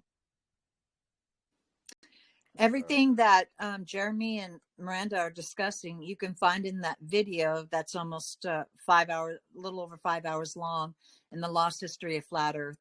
I've shared it on here a couple of times. I think Jeremy's also shared it, but it's very interesting. It goes into that and so much more.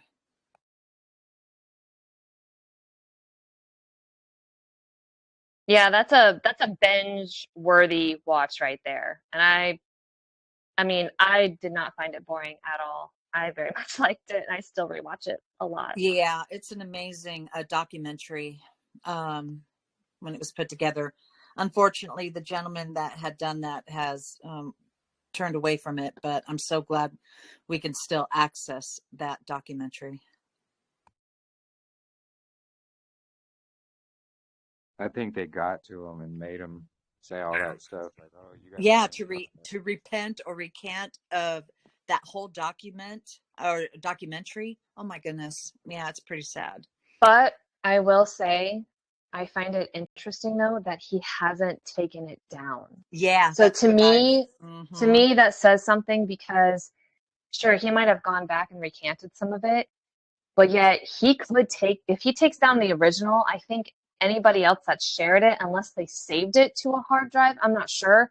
But if he takes down the original, then nobody else can have it. Right. That's So why I he want to get my hasn't. computer up. I definitely want to save this stuff and download it into my hard drive because it will eventually be taken away.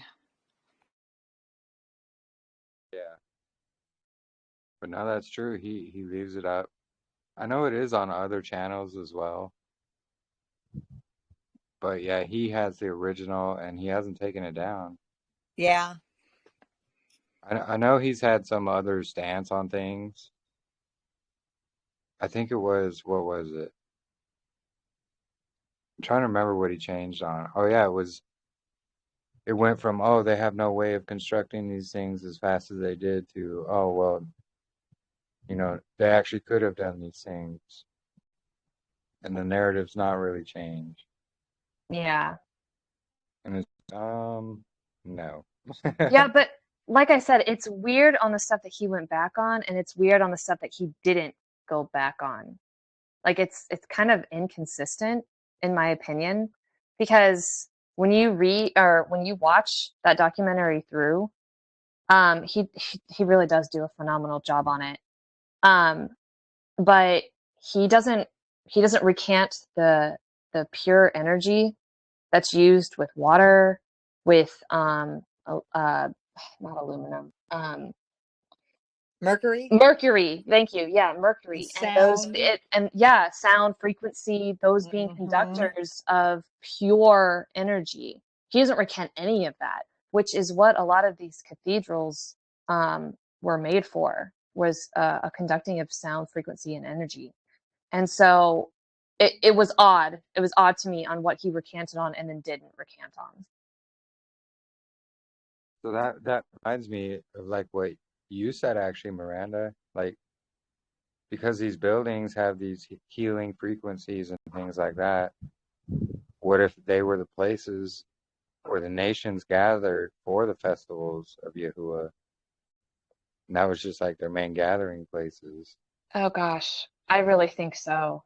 I mean, especially since we see them everywhere. And I do think it's odd, when we look into the fire narrative, the ones that they destroyed versus the ones that they kept up. Um, and I do. I think that they could have been meeting places. I could be wrong, and I'm always up for being wrong. But, why, Chicago, the guy from My Lunch Break, there was so many buildings that they destroyed in the Chicago fire, and that's just in the Chicago fire. I know St. Louis held a lot of these old buildings too, and has a big fire story as well, right around the same time as the Chicago fire. And I'm talking about all major cities, so like Chicago, San Francisco, St. Louis, um, any places where these world fairs were held, to me, are very big, good, mid meeting places where the feast could have happened. Yeah, and that makes a lot of sense, honestly. I just came on, so I missed most of the conversation. Sorry about that. I thought the feast they had to go up to the the main city, and I used to wonder, well, how could they do that? How could they come from all over the world? That would be quite an expectation to expect people, but they had airships. Airships were luxury travel, was cheap and fast, and so maybe they had much more efficient and better transportation than we do today. So are you all thinking that maybe it wasn't just the main city that they went to, but cities all over? Yeah, or they could have had these other cities as well for gathering places, and then during Sukkot, that's when everybody went to Well, well, because I know there's 3 times a year actually where the males had to go to Jerusalem for like yeah, Sukkot. yeah.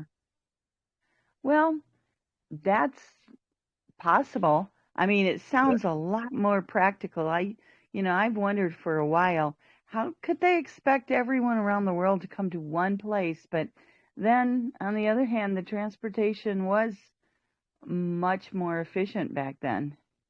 Yeah, and Jeremy mentioned earlier before you came on, Sarah, about the airships. So yeah, that was a big way of travel back then. And when did they stop using airships? It was in the mid 1900s, right? When they started demonizing it. Yeah, Yeah, they they still said, had them.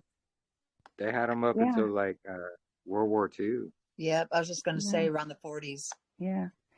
It seems like they probably use the airships also, in the late 1800s and 1900s to do the carpet bombing of all these cities that they claim were burned. But when you look at the cities, I mean, there were hundreds of supposedly great fires everywhere. If you pull up the list of great fires, it's hundreds of cities in the U.S. and in Europe. They don't look burned at all. They look like they've been bombed. They're just in rubble. Oh yeah. Oh, they look bombed for Yeah. sure. I mean, in fact, probably the Civil War was a bombing campaign all over America. They It's actually just, had they called it the airship navy or air balloon navy, something like that. yeah, And they, it's They probably took over all the airships and the armies. The army definitely, or the navy or whatever, had the airships, and that's what they used to bomb.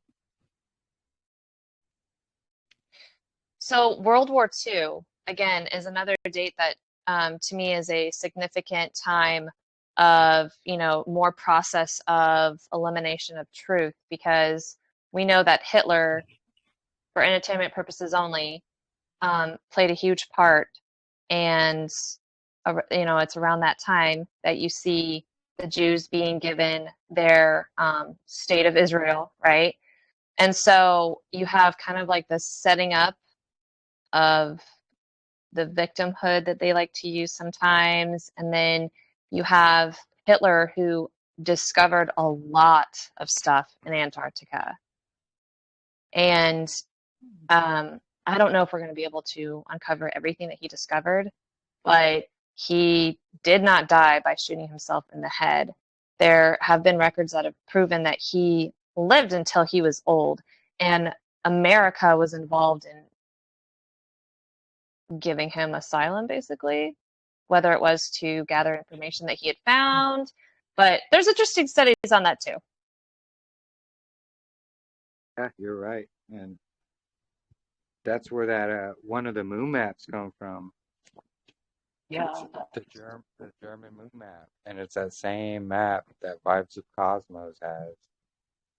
Yes. And they found all those lands outside of, what we know today. So they knew something. They had bases in Antarctica, all of these things. They even admit that today. So Yeah, because then you start having the deception of NASA come out. Like those are all really close in the timeline together. Again, it's not a coincidence. Yep. NASA means to deceive.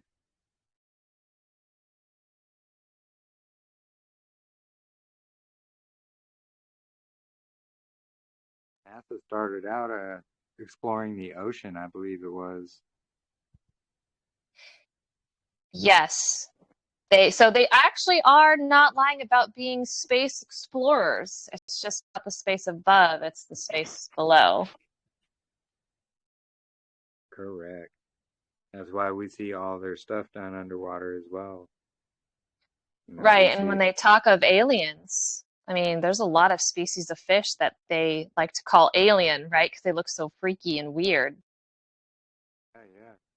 And they also have those new things or reports that they put out saying, oh, look, aliens are coming from under the ocean. Things like that. That too, yeah. So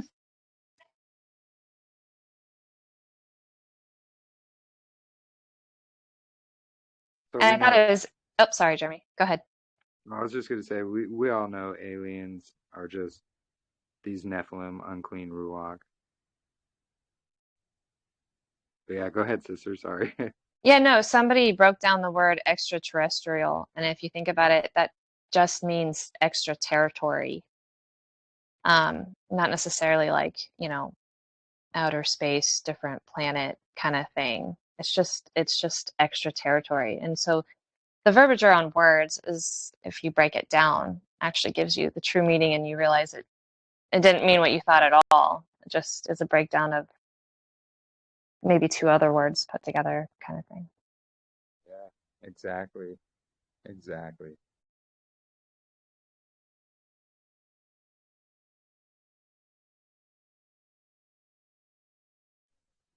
So yeah, it definitely goes pretty deep. There's a lot of stuff, a lot of videos out there that talk about a lot of this. But then you got to be careful and use your discernment as well, Yeah, Ken, did you? Oh, go ahead. Sorry, Ken, did you have any more questions or?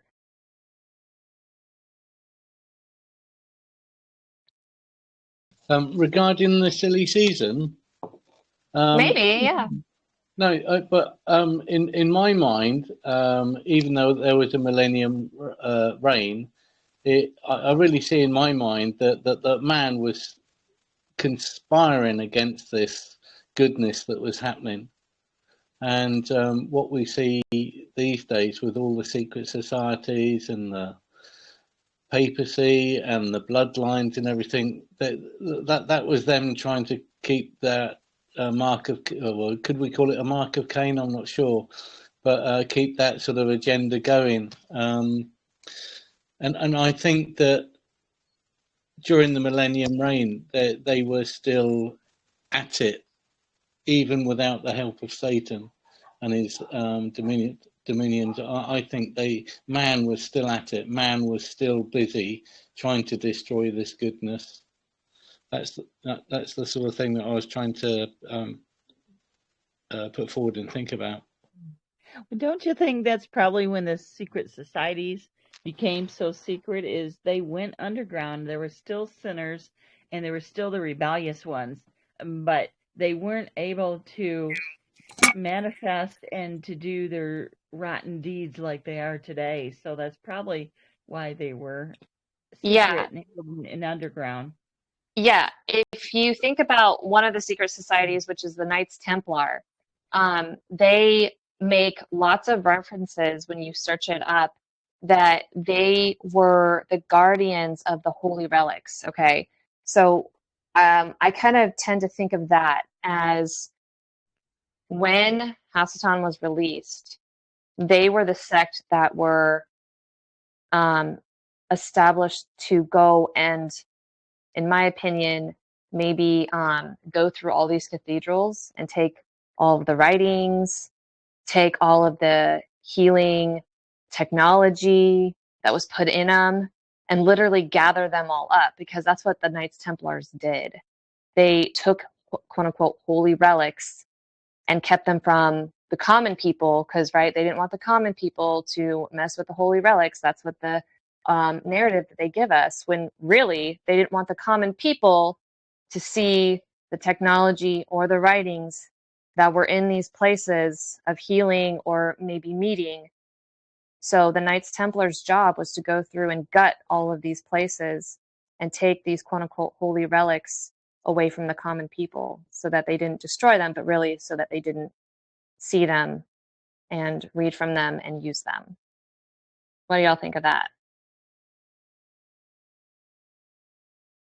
Yeah, perfectly feasible. I was just thinking then, were people at that time illiterate, or was literacy quite high? Because we're always told that literacy has only been a fairly recent modern sort of thing. Would people have been able to read them, or were people at that time reading and writing? Do you know what I mean? Oh yeah, absolutely. And I don't think that I don't understand why they would give that narrative that these people were illiterate in any way, shape, or form. Because again, before then, we see Yahusha and everybody being able to read from the scrolls and everything like that. So why after that did that go away? And they call that era the Dark Ages, right? And it's the time of the burning of books and the time of persecution of Christians and all this stuff. When again, to me that's a totally flipped script of what the millennial reign even was about. And so yeah, absolutely, I believe that people were able to read and write and be very literate and to express what they had seen, what they were experiencing.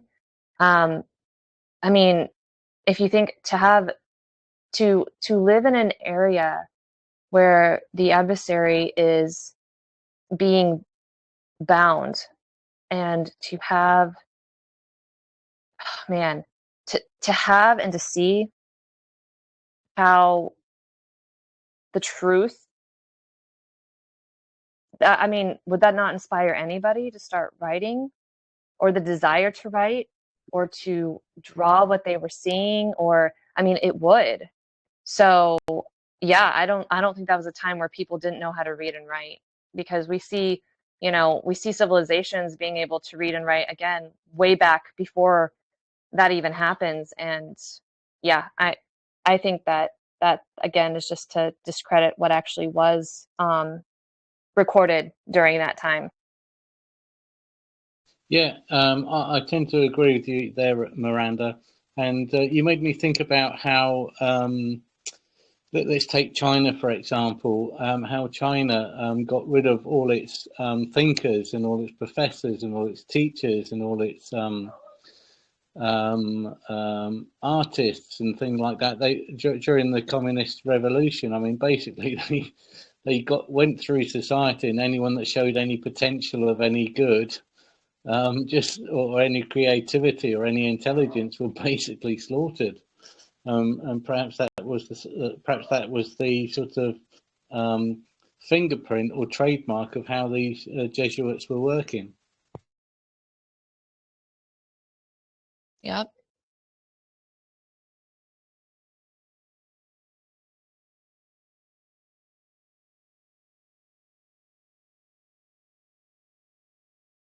And you also, all the writings down in the Vatican, miles and miles and of books, bookshelves. Could you imagine all the writing? 53 miles. 53 miles.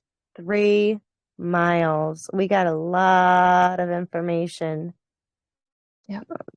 That they don't want us to know about. A hot topic at the moment that seems to be coming forward in the last week is, I can't remember what it's called, but it's H3O2 water. What were they calling it? Something water. I can't remember. Is it structured water? Has anyone done any research into that in the last few days? Because for me, it's really, really exciting. Ken, I was just reading about that. I've heard about structured water for years and how we should drink it and blah, blah, blah. And of course, we've heard that 70% of our body's made up of water, but it's more than just water. It's not H2O, it's H something, O something. I forget. But the cool part about it is it carries energy and the electricity of our body. Our bodies are so electrical, and within that electricity is carried sacred life and messages. And they've done everything they can to shut that down. I mean, if you just think about drugs itself skews the structured water within our system. So the communication, I guess communication is the word I was looking for. So the communication throughout our body, messages are not carried. This whole thing about Alzheimer's and forgetfulness, and that's our communication that's been shut down by toxins and trauma. And so, the remnant's wakening up. And people are realizing the importance of cleansing and detox. And it's not just important to cleanse and detox our bodies of physical toxins such as, fungus, bacteria, heavy metals, but also emotional toxins. Because emotional trauma not only opens the door for demonic spirits, but emotional trauma disrupts that communication, the intercellular communication. So, eating as healthy food as we can get, using essential oils for our healing, and also to raise our vibrations. Music, getting back to the healing tones. I've been playing those a lot for Jeremy. The frequency music. I just bought a whole bunch of, aren't they? Oh my goodness, I've been playing it at night for the kids when they go to sleep for a couple hours. And yeah, I have like the different amounts of hertz.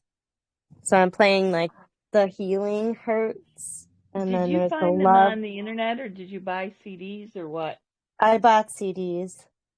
Oh, I bet they're just amazing. I have some old CDs from like 20 something years ago, From there's a guy named Horowitz who, I mean, years ago, decades ago, he was talking about healing frequencies and the healing music and healing tones, and I used to listen to that stuff just constantly, and I don't even know where some of them are now, but there's really something to it.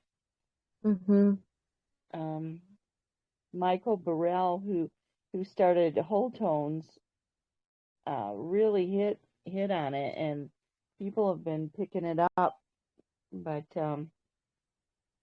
yeah, I think frequency affects our bodies so much. I think that's why those cathedrals were so important. They were, you know, we keep hearing that they were healing centers, not worship centers, but healing centers, and so much in them have to do with frequency and the healing of our bodies.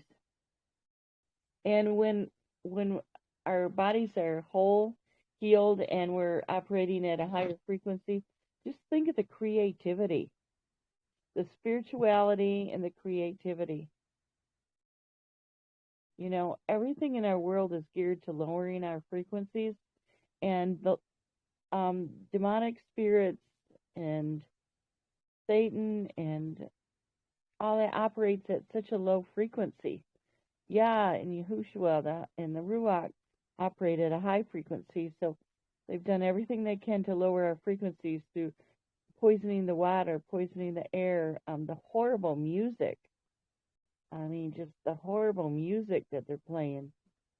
So, you know, when I was learning about essential oils 20 years ago, one of my teachers said that the essential oils raise our frequencies, and she said it puts us closer to God. And at first I thought, well, that's odd. All you have to do is pray, you know. But then if you think about it, beautiful emotions, beautiful activities such as love and forgiveness and kindness all resonate at a much higher frequency, and they resonate at a much higher frequency. It will raise our frequencies and put us at a more elevated frequency, closer to God. Well, yeah, you have to think about what the priests use as anointing oil. Frankincense has Exactly. truly amazing healing properties to it. And olive oil is what considered kind of like a carrier oil, and it's got really, really, really good healing benefits to it also. Yeah. So you see the priests themselves using oils that, yeah, could have benefited Yeah. in clarity to hear Yah better. When I was learning about essential oils, I use Young Livings, and Dr. Gary Young he was the most amazing man. And he just 24/7 walked with God. You know, he says he doesn't wait till, you know, he says he was always telling us, don't wait till Sunday morning. He says, let it be a 24/7 thing for you. And the man, he was always getting amazing revelations, but he was always talking about, you know, use oils, diffuse them, ingest them, raise your frequencies, because he was all about walking with God, talking with God, and getting information. And he felt it was, you know, his mission to get this information and dispense it to people for the healing of the nations. I mean, he was definitely here for a time for that, to, I believe, to usher in, just help with the awakening of the remnant. The higher our frequencies, the closer we are to God, the more creative we are, the more spiritual we are, the more we even desire spiritual things. It's like, okay, years ago I used to go to concerts, enjoyed them a lot. I could not stand them now. I just, you know, the whole frequency of the concerts is just horrendous. I'd rather go home and listen to whole tones. Yeah.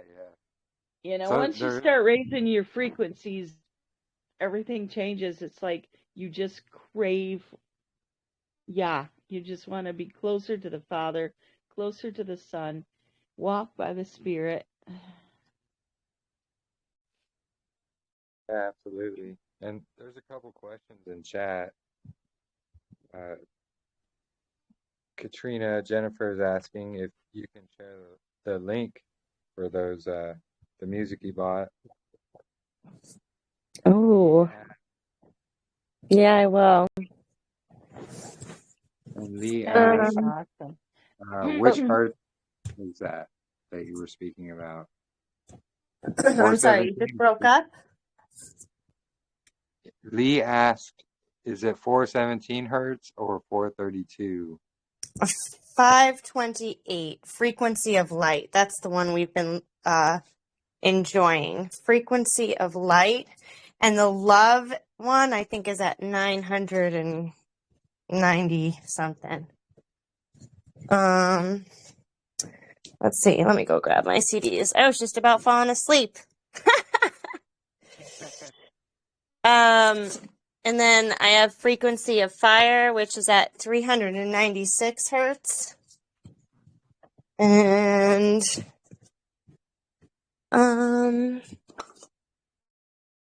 where's the other one? You know, a few weeks ago, I was asking you all about the frequencies and tones. I used to use a very large set of tuning forks in my practice to help, you know, with the resonant frequencies of people. That was part of what I used when working with people.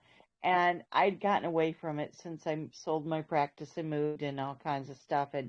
And just getting back into it has been so beautiful.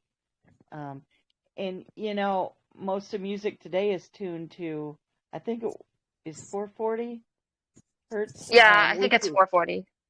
is not good. But something as close as 444 is a healing frequency. And then you have these other healing frequencies. And I'm not a musician, so I really don't know about it, but I have a friend who is and who's studying to be a sound technician, and I'm getting with him in the next day or two, and I'm going to ask him about all this,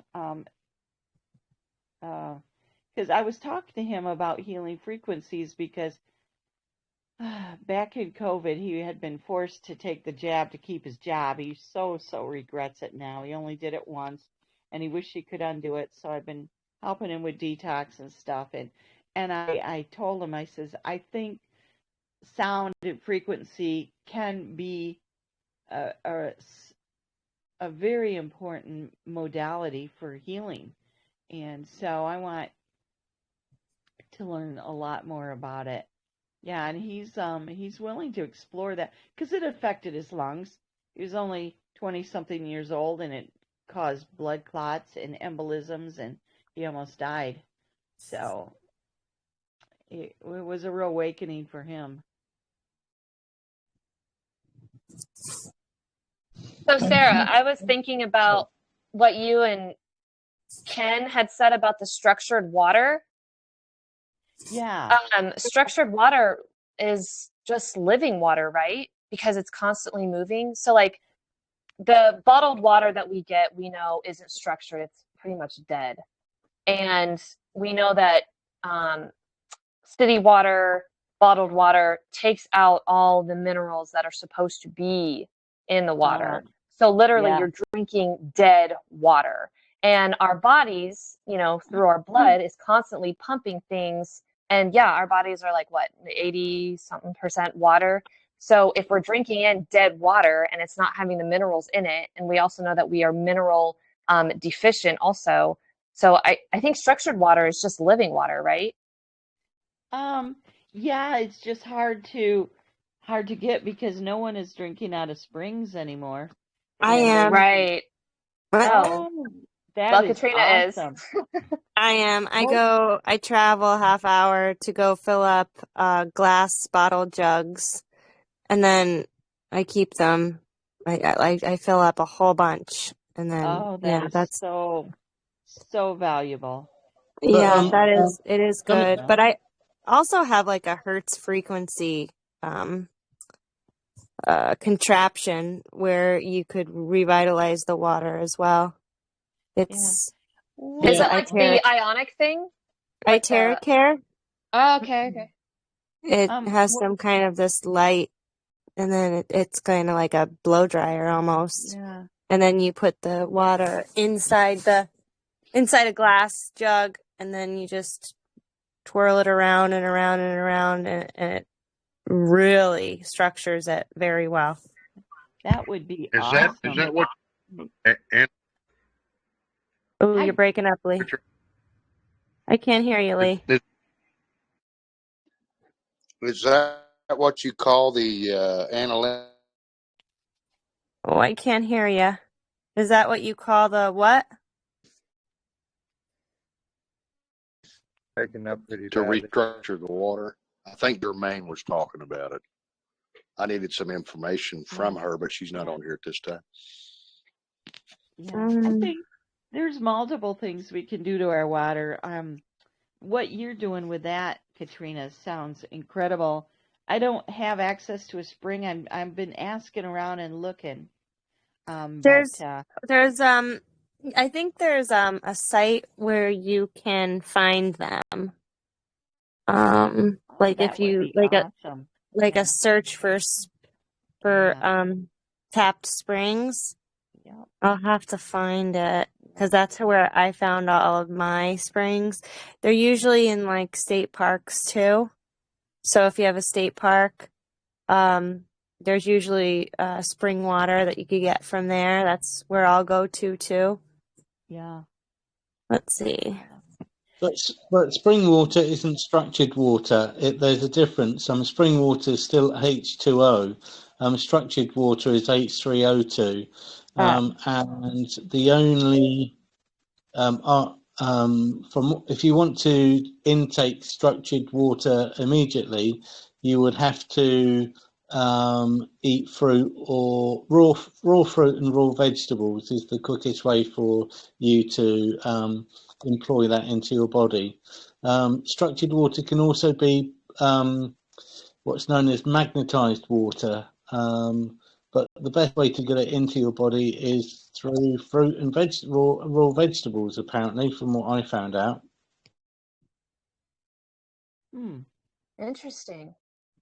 It's a different structure of water. It's not water, it's not spring water, it's not mineralized water.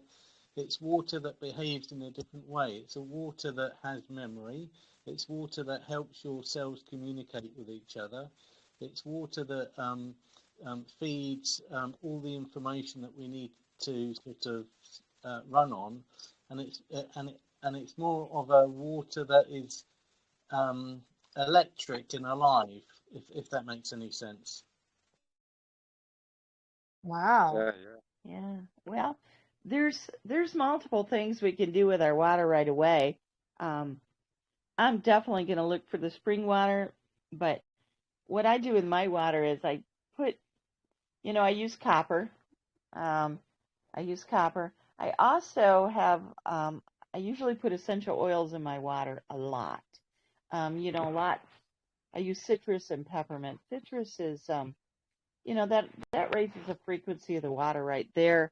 And citrus also kills pathogens in the body and cleanses the liver and the kidneys. So I'm always putting essential oils in the water. Also, too, I even have a bottle that I have words written on it like joy, peace. Just those written words have frequency. I don't know how much it affects the water, but, there's things we can do. Definitely don't drink tap water.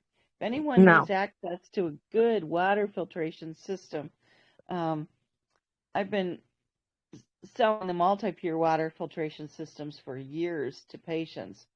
It doesn't disrupt what minerals are in the water, but it filters out, the contaminants, the endocrine disruptors, the chlorine, fluorine, and our water, the tap water, is so polluted. And I'm sure everyone's heard about not just the chemicals and hormone disruptors, but even human remains that they're dumping in the water. They're so obsessed with cannibalism. Yeah. Yeah, and the pharmaceuticals because they basically recycle all the water. So if you're if you're hold on, I'm talking, please. So if you're flushing things down your toilet, it's, I guess, gonna eventually make it into your drinking water, maybe too. It's really gross to think about. Absolutely, and you can't remove hormones from water, so you're just getting a concentrated hormone recycling, and that hormone sort of concentrate is only going to get thicker and thicker each time each time it gets through the system. We haven't used tap water for cooking or for drinking for the last 6 or 7 years. Refused to do it, and my son spent some time with his friend for a couple of days, and he came back and he was saying, I couldn't drink the tap water, Dad. It just tasted so foul and so terrible. It's like drinking poison, he said. And after a while, I've had tap water. I had someone make me a cup of tea once, and they used tap water. I couldn't drink the tea. There was a light film on top of the water. I just couldn't put it up to my lips to drink it. I knew it was just rubbish in there. Do you know what I mean?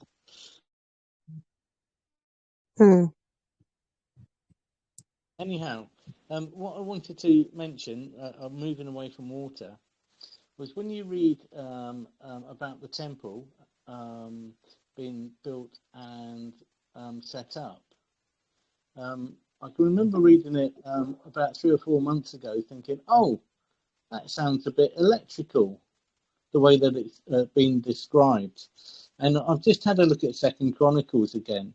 And while we're thinking about frequency and possibly electrical currents and that sort of the harmony that things can give off, see what you think when you just hear this. And we've read it lots of times, but try and put your mind into thinking about a structure that could possibly give off a vibration. Okay. And it's 2 Chronicles 3. I've read better sections in the Bible about structures like this. But and he also made before the house 2 pillars of 30 and 5 cubits high, and the chapiter that was on top of each of them was 5 cubits. And he made chains, as in the oracle, and put them on the heads of the pillars. And he made 100 pomegranates and put them on the chains. So what do you see in your mind when you see that? I mean, chains and pomegranates on chains, are they harnessing some kind of, is there something there that could be sort of electrical, perhaps, a natural, gathering natural ether or something? And as we know, he reared up the pillars before the temple, one on the right-hand side, one on the left, and he called the name of the right Jachim, and the name on the left Boaz. So it's is there, could we kind of say that not only were the pillars in place, but there's something that's going in place, could be ether enhancing? That's a good point. Yeah. I think there may be something going on there,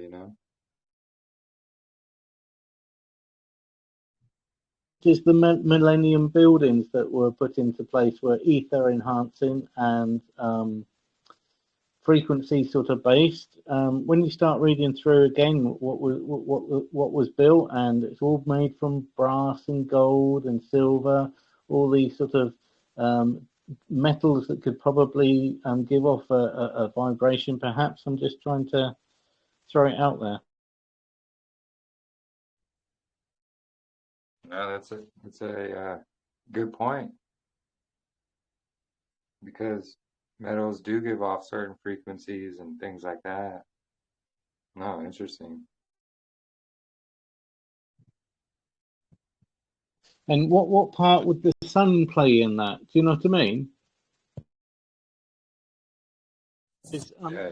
one of the things with structured water is, if you want to enhance your structured water within your body, there's things that you should be doing. One of them is to obviously go out and have the sun on you. and the other one is to get a bit of exercise. Another one was to take in some salts, Celtic sea salt especially, and all that sort of thing helps to make your electrical circuit run the way that it should be running.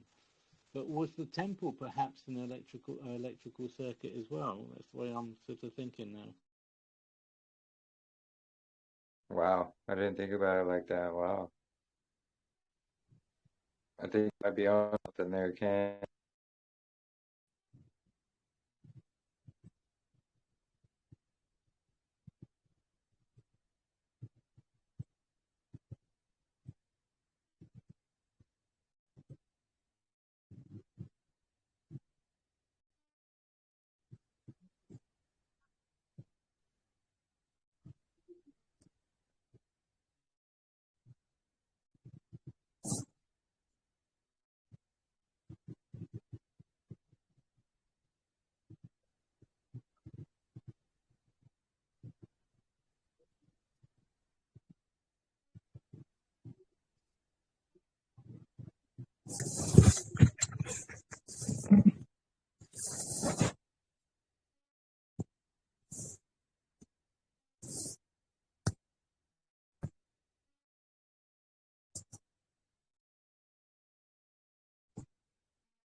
Have I just done my party, killed the conversation bit that I normally do when I'm out with people? You are so funny. No, I was just, no, I was deep into, You've got everyone thinking, Ken. yeah, no, you're good. Keep it flowing. You brought up a good subject, which is really, I think, I just hear everybody's wheels going off in their mind. Yeah, pretty much. It does make you wonder why pomegranates were a big part of the design for a lot of the things in the temple. They were? Yeah, they were. Hundreds of them, wasn't there? All over the place. There's a little in the next chapter. It says here. I'm obviously talking about the two pillars, and they've got wreaths over them with pommels, and these are all handcrafted, out of brass or gold or silver. And 400 pomegranates on the two wreaths. 2 rows of pomegranates on each wreath to cover the 2 pommels of the chapiters that were on the pillars. Wow. So there's a massive amount of sort of, I mean, it must be circular, mustn't it? It must be spiraling around these pillars, surely.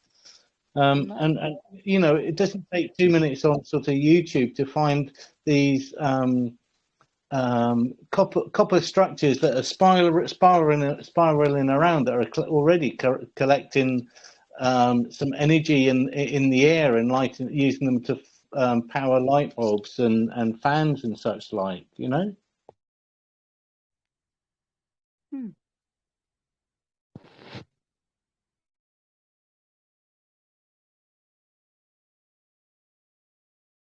Yeah, precisely.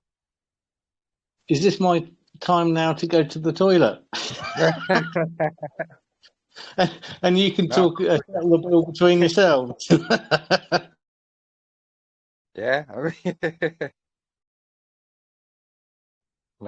no, it's definitely interesting information. Like,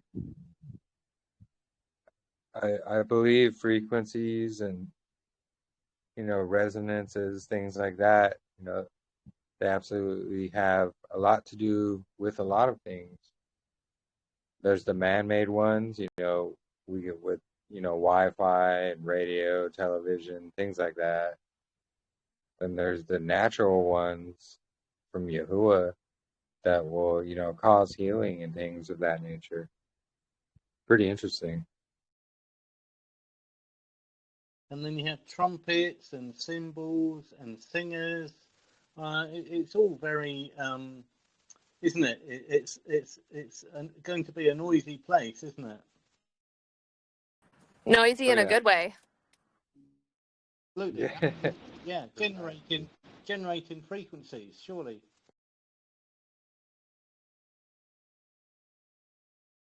Yeah, I Wow, was yeah. reading the scripture when it talks about when they assembled the menorah, and I think that that's a scripture worth looking into for everybody, because it gets very descriptive, and there's a certain amount of knobs, especially on the middle one, and then the amount of buds or bells.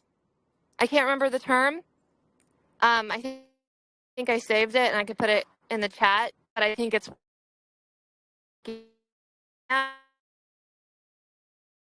with how the menorah was made, since we definitely use the menorah method for our foundation of the calendar. Yep, precisely.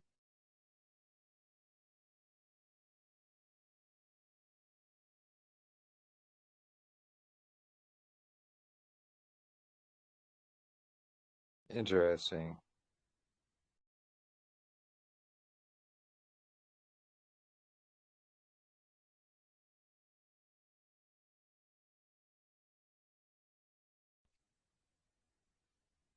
Yeah, lots of stuff to think about, and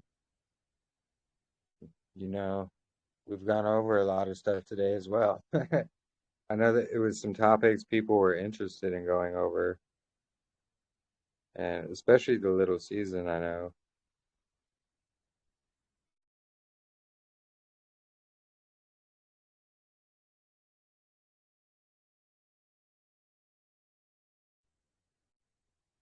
And apparently there's some people who will use Chat GPT to type up their answers and responses for So them. I was just saying to Jeremy, it seems like this person is using AI, the one that I keep going back and forth with. She's using this AI, right? I was mentioning this earlier. Chat GPT to write up her responses. And guess what? I signed back onto Facebook and I found her commenting and admitting that's what she's doing. She's just admitting to it. Yeah, I was right. I am talking to AI, not her. That's ridiculous. And that's why that's why it seems so emotionless. Absolutely emotionless. She's saying the same thing over and over. She's tagging me in all these different write-ups, and I'm like, none of this is what scriptures say. You keep calling it an old covenant and that it's done away, it's gone. She's dealing with demons. She's making demons right. So please tell me. I don't know. I've never used Chat GPT. What is it? What am I dealing with here? It's basically it's kind of like Is it an app? Is it like yes, in it's an app. Google? It's AI generating a narrative based on the information that you feed it. So you can literally feed it any kind of scenario you want it to come up with, and it'll come up with a story based on what you feed into it. So if you think the law is done away with, then you use scriptures that Christianity can point out to disregard in following the law anymore, and it'll come up with an answer. And it's basically feeding into an algorithm based on a premise that you've asked it to come up with. It's crazy. So that's what she's saying. This is what she's doing. So Katrina, you've watched not Less History of the Father. You've seen My Lunch Break. He explains in there how he thinks that is how they came up with the false narrative of history, is by using some form of AI technology to come up with a narrative. That's what ChatGPT does. Based on the information that you feed it, they have AI, ChatGPT, come up with a narrative based on the information that you give it. It doesn't matter if it's false or true, it'll come up with a narrative. she said when I use Chat GPT, it's not because I'm letting AI do the talking or trying to outsource my face. quite the opposite. The thoughts, research, and scripture conclusions I share are mine, what I've been studying out and praying over for years. What ChatGPT does is help me articulate them more quickly. I had so many things on my heart to write about for years, but with everything else in my life going, I rarely had the time and energy to put those thoughts down. This tool helps me do it in minutes. Yeah, So See that, she's right? AI. yeah, See, Ellie, she's trading truth for convenience is what that basically is, because when we write something out, it needs to be meaningful. We have to put emotion into it because of what we read. You can't expect something that is artificially invented to be able to express the emotion of truth that you have been reading. It's just not going to be able to do that. Yeah, we can't have AI write our statements for us. It's literally an unclean ruach, and it's just like Miranda said. You can feed it a narrative, and it's going to make a story that makes it seem legit. That's what she's probably doing. She's just like, oh well, show me this narrative how the law's done away with these verses, and that's what it. So okay. Yeah, so, yeah, isn't it interesting? She asked me about the calendar. Huh. And I gave it to her. And it doesn't really seem as though she's that concerned. Kind of putting this in my head now. What should I do with this? Because I created another group for Satan's Little Season. Please let me know if you want to be added to it on Facebook. Just so that we can gather our thoughts, talk about certain things, and just explore all the options, post videos. But I added her, and then we got into her talking about the law and stuff like that. And then she was just like blowing me up with these really long comments, and I couldn't even keep up. But these comments are so twisted and so wrong that I'm like, oh no. Yeah, But right, I she's pointed posting that. so much that seems knowledgeable, and yet Right. it's not. No, she's so wrong. No, And that's the she's thing. absolutely incorrect. Yeah, She's she had the twisting AI scripture write like a out pretzel. Go ahead. exactly. I'm sorry. She had the AI write out this whole response on the laws and the festivals are done away with, and it was a bunch of verses twisted out of context or isolated. Yeah, So I she's pointed that isolating out. verses. Yep. Yeah, I pointed that out to her, and I was like, no, well, we have all these verses here, and it's like she doesn't even acknowledge what I responded, and just repeats the same thing, just typed out a different way, which of course is probably the AI just doing that.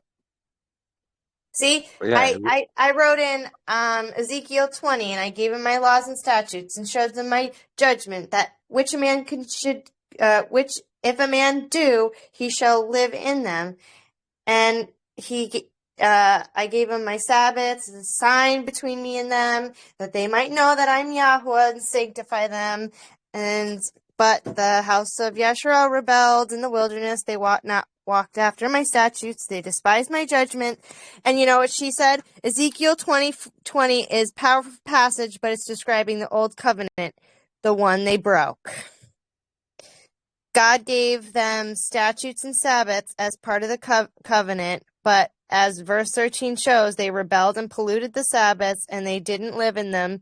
That's the very reason the new covenant was needed.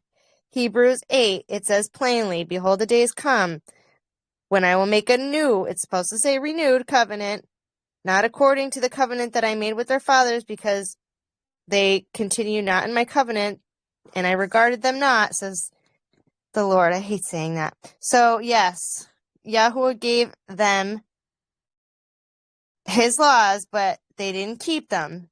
That covenant failed, not because of Yahuwah, but because of man.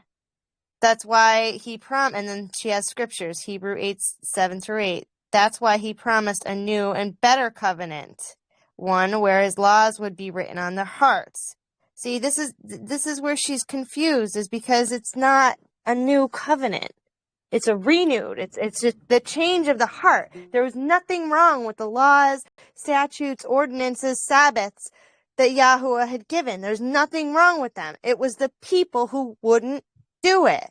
So he had to show them how to want to love, honor, respect his statutes, commandments, Sabbaths, ordinances. The change was with the people, not the law. Well, and not even to mention that Enoch, when it describes the people in the last days, that they will come back to the ancient path of righteousness. So Yep. back to the old ways of following the true covenant is what he's referring to with that. Because, so, and that's another thing, like, AI, based on what you feed it, sounds like she fed it only things that were from the 66 books. But, Enoch himself even says that the children will start to seek the ancient path of righteousness. And Deuteronomy 30 also prophesies this too. Deuteronomy 30, I feel like it's for us. It's the final day where, he's going to renew it back in our hearts, our minds, and it's not going to be too far off, and he's going to guide us through it. But I'm not talking to demons. I'm just going to get her out of the group. Yeah, and that's the thing. Every book that we read, all the Dead Sea Scrolls, everything, even the New Testament, talks about following the Torah, following the old ways, obeying the commandments, which are chapter headings for all the law that falls under them. So, you got loving Yahuwah. We have all these laws that fall under showing love to Yahuwah. Loving your neighbor, all the laws that involve that. Obeying the Sabbath, all the laws pertaining to that. Don't make idols, all the laws pertaining to that, and so forth and Yeah. so on. Yeah. They don't understand the commandments are just the chapter headings for everything that falls underneath them. And so when he said, he only quotes 5 or whatever, well, he didn't have to quote the other ones probably because those people had already known those. Or, he was, I don't know the exact verse, maybe we should go to it, but, if he's quoting those, maybe those people, the context involved was about people, not about Yahweh. I think it's like, I forget that verse. But, yeah, it's not disregarding the rest of the commands, though. That's silly. Yeah, we see him say all of the law, the Torah, hangs on these 2 commands, loving your neighbor and loving Yahuwah. Which means all of those commands are going to fall under one of those 2 categories. It doesn't mean all the rest are obsolete, done away with. No. It means they all fall under one of those 2 categories. So if we follow the Torah, the law, we are loving our neighbors and loving Yahuwah, the 2 most important things. People don't understand that. It's quite sad. And then they use, Chat GPT, AI, unclean Ruach to do the talking for them. And it's like Sister Heidi said there, like her nephew had confessed he hasn't written an essay, just has used Chat GPT. And that's the same thing as this lady is doing, unfortunately. She talks about, I have all these things I want to say, but, I just told the AI and it wrote it out for me. Well, I have so many write-ups and articles, I don't even have them all published. But guess what? I didn't have any unclean Ruach writing anything out for me. I just wrote them all out by myself.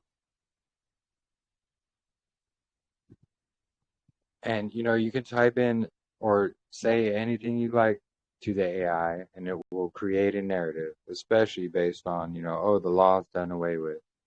Well, that's the whole churchianity narrative. So of course it's already got the list of verses that they isolate and take out of context to try and say the law is abolished. We don't have to do that no more. Oh, look, it's a new covenant, meaning, it's all new. No, the word is renewed. And if you actually look into the Greek and the Hebrew, the word used there is kurios or whatever, which means renewed, because there's a different word in the Greek for new, like brand new. The word used is renewed. Same as in Jeremiah, it's talking about renewed.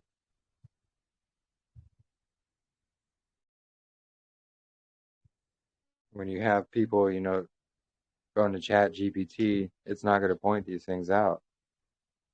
It's just going to give you these long, drawn out answers with, excuse after excuse. Yeah, Sumi. Can you imagine how smart you'd sound with that demon? Yeah. And it makes you sound smart, but it's not. It's really just a bunch of, false accusations, lies, whatever, isolation of scripture. These people fall for it, hook, line, and sinker. She's like, oh yeah, I turned away from Torah. Why? Because ChatGPT told you to? Is that what's really going on here? And if that's the case, we know ChatGPT is an unclean ruach, because now it's going against what's commanded in the Torah.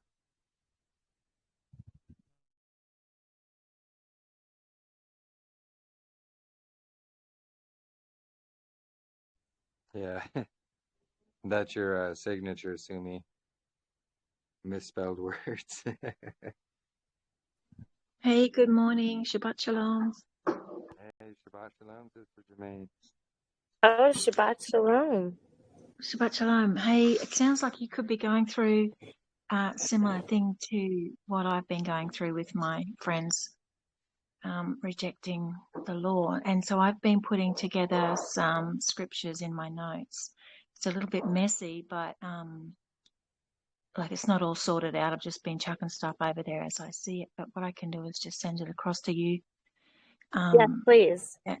Yeah, proving out that we are still commanded to keep his instructions. Yeah, so as I said, it's a bit messy, but yeah, you can make sense of it, I'm sure, if you have a bit of a moment.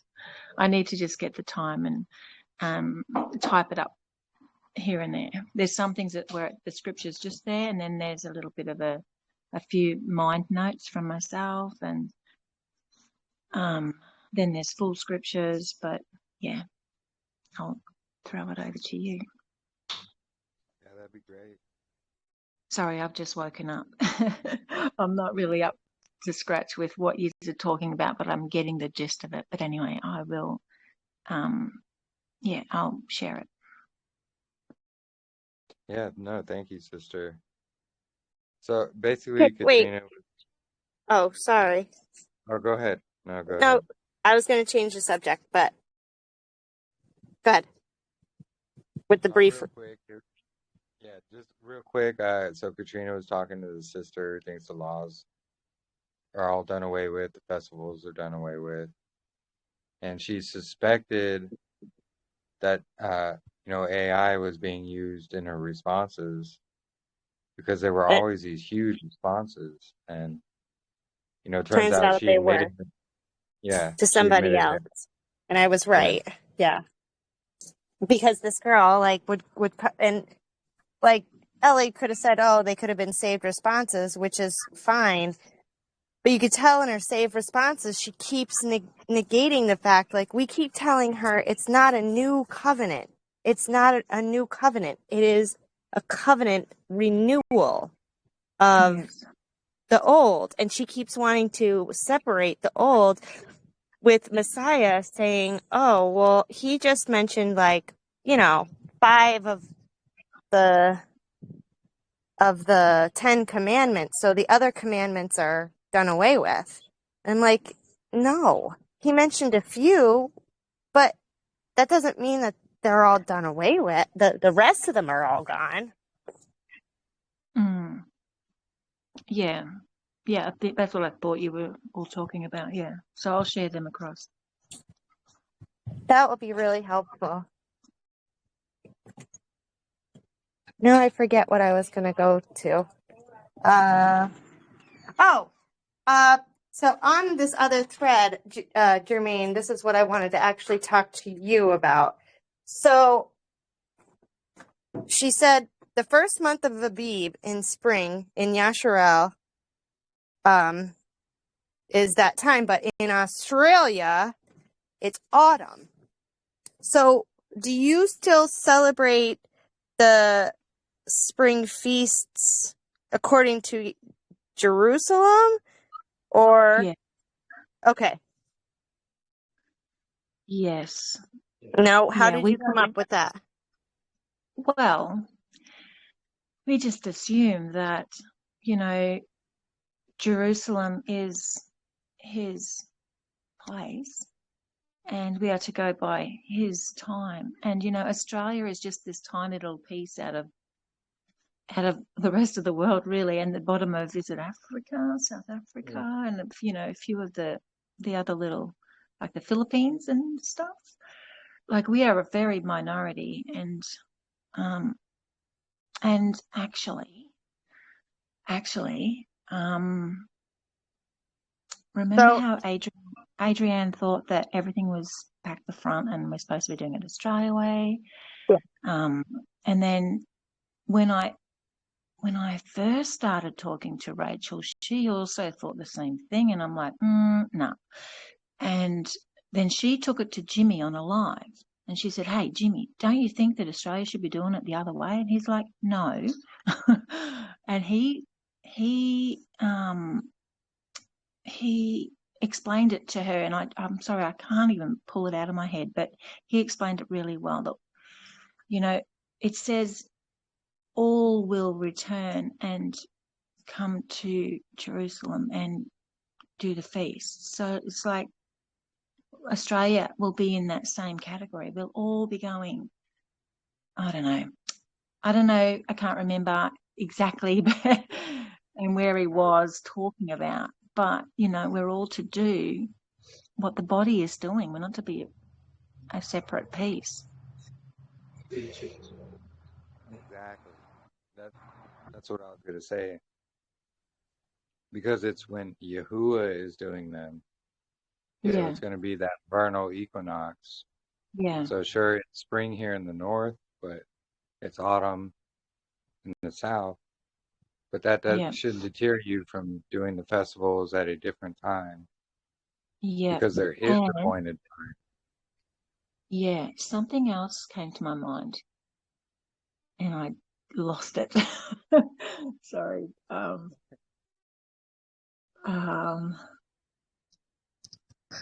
my goodness. Now all like water purification systems are coming up because we're talking about it. My feet. No, I forgot it again. What a silverhead.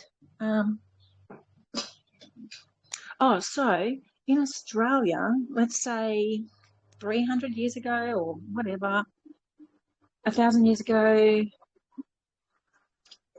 I don't think there were many people here anyway, but they wouldn't have been keeping the commands. Like, you know, it's only just starting to grow in the last maybe 20 years.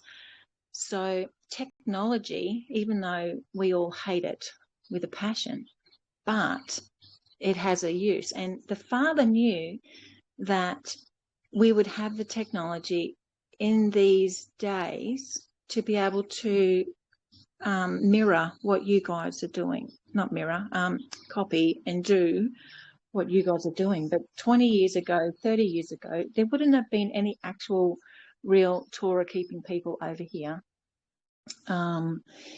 Maybe if anything, it would have been a couple of Jews, and they would have made a phone call to say, this is what's going on over here, this is what you're doing now.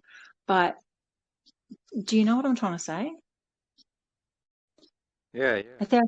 yeah, 1,000 years ago, no one would have been over here in Australia because it's only apparently a new colony or whatever.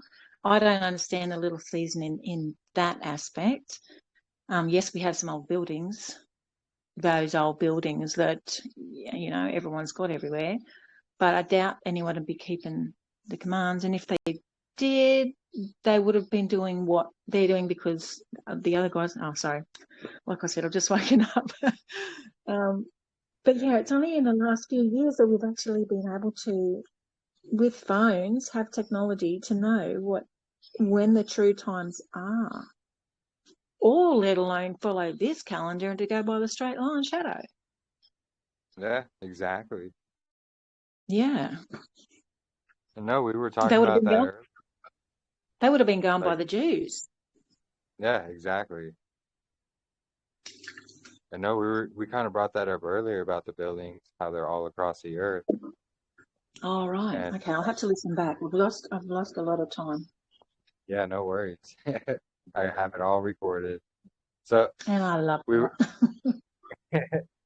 so I was speculating is, what if during the millennial reign, there was people there in Australia and they had these buildings set up as places of worship to gather during the festivals.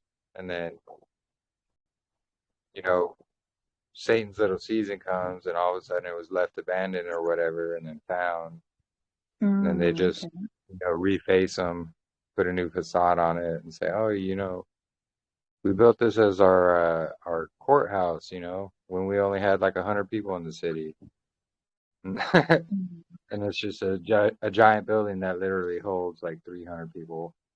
So, Okay. but yeah, no. I would agree, it's Yahuwah's times. So we Yes. should do them when he says, not have the North do this and the South do this on different times, because then you're divided, separated. Yeah, and like I see, when you look down on the face of the earth from above, and you go by the time, it's do you know? Here's another way to explain it, easy to understand. You know, in a stadium when people put their arms up, and then there's this big wave of people putting their arms up all around the stadium. Yeah, Like there's this continual flow. So when you look down on the face of the earth, let's say it starts around New Zealand, and so people are praising him and keeping his commands and worshipping. It's like this in the feast. It's like this continual wave of arms all the way around the face of the earth. Like there's no, you do it here and you do it there. And like it's this beautiful, great big flow, and it takes 24 hours for it to all go around. Or yeah.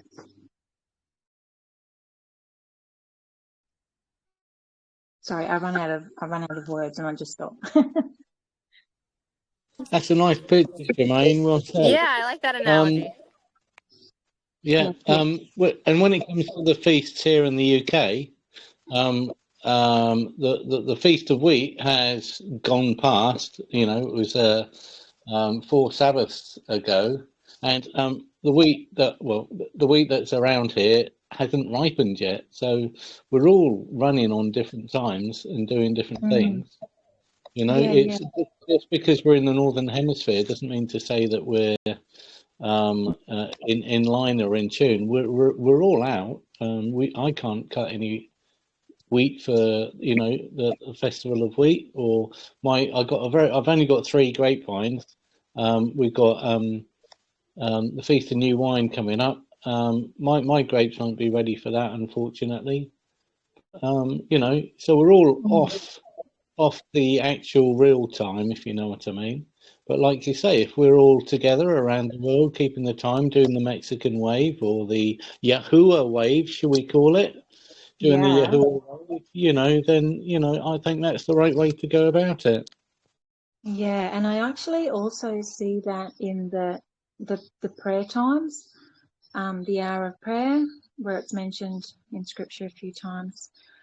If everyone was to be, let's say at 9 o'clock, at 9 a.m., the third hour of prayer, if I did it at my time, and then someone at the other side of Australia is doing it at their time, and then it goes around the rest of the world at their time at 9 a.m.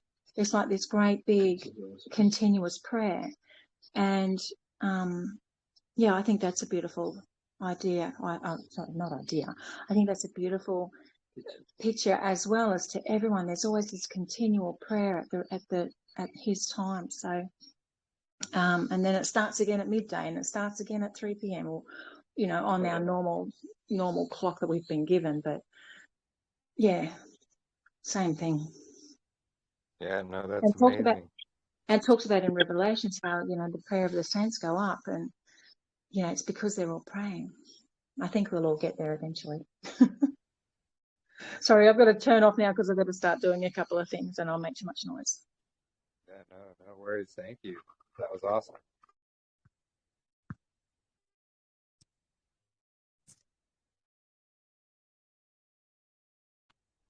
Does that help you out there, Katrina?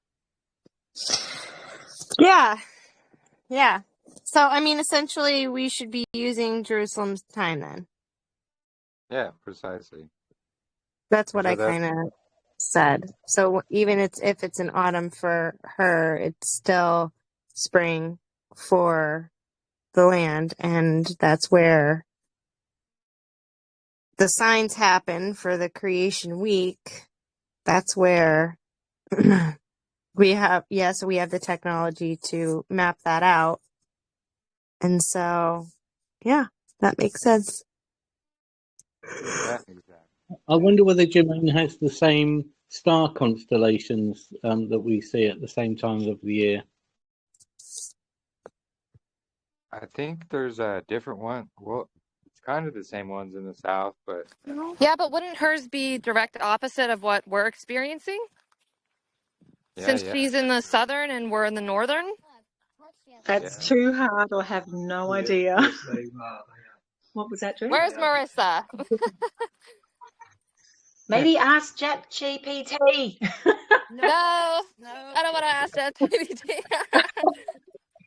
I have no idea. I'm sorry. What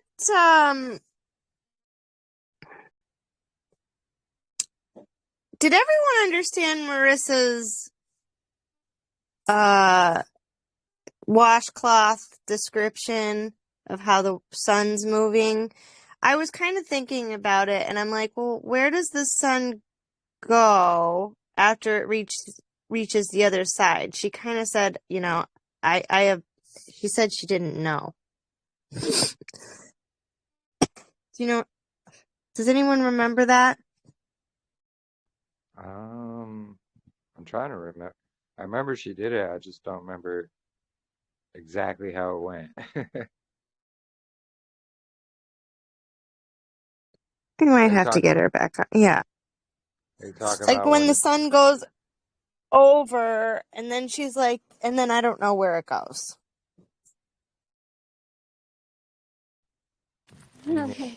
Yeah, I'm not sure setting either. in the west, setting in the west to go through the north to return to the east? Is that what you're speaking about? Yeah. Yeah, it's just like she made that visual, and the sun was going over, up and down over that ball thing, but then where does it go after that? Does it go underneath it and then around again? Or I thought it was always going above. So that's when we see it going into the north there, I believe. And as it's coming out from the north, it's going to shine in the face of heaven. Or thinking about it, because Enoch's not describing cardinal directions, he's actually describing sections of the earth. So the earth divided into 4 sections, like a pie, basically. If you had a pie and you cut it in half, and then you cut it in half again, you're gonna have 4 pieces. So one slice is the north, and then east, south, and west. So maybe Enoch is describing it going through the northern section of the earth to come back to the east. And that's what's describing that divider day. And it is going through those gates or those doors, those portals as well.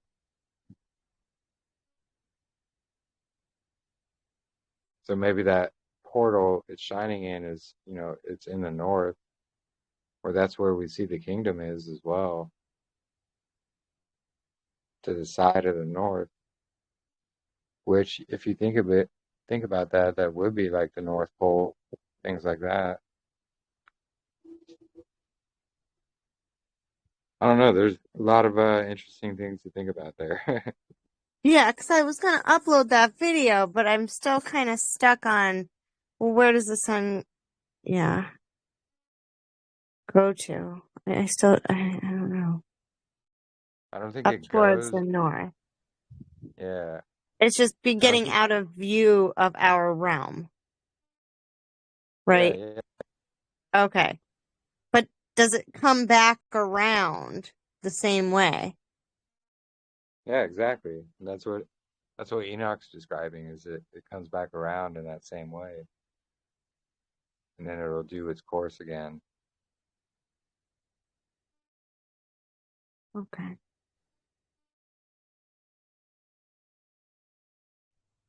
And maybe that has to do with the moon map too. That extra land.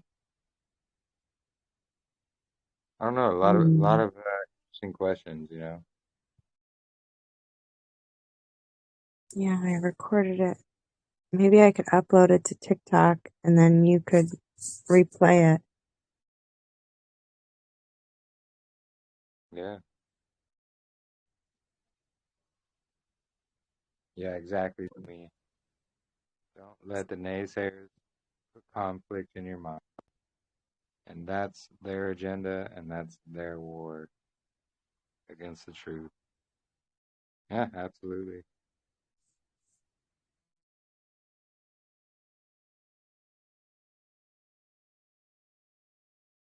Yeah, that's exactly why they're here. They have their agenda to say, oh, this is done away with, that's done away with.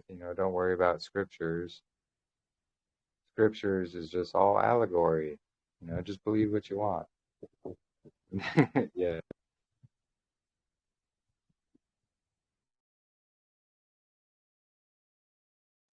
yeah, exactly.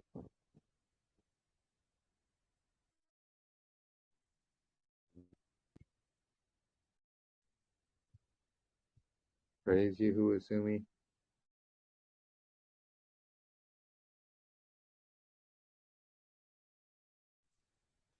Yeah, see, Sumi's got your back, Katrina. Nice. Thank you. Sumi, you look good in your PJs. I don't know what the heck you have on your head, but oh, it goes through a portal. Okay. How much trouble? Yeah, portals.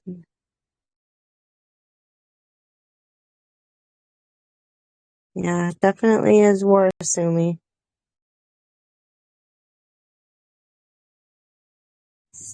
Yep, big time.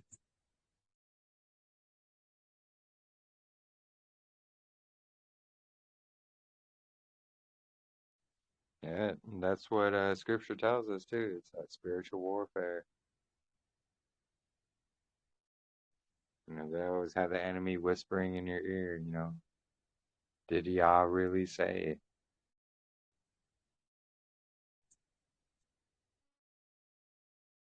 Yeah.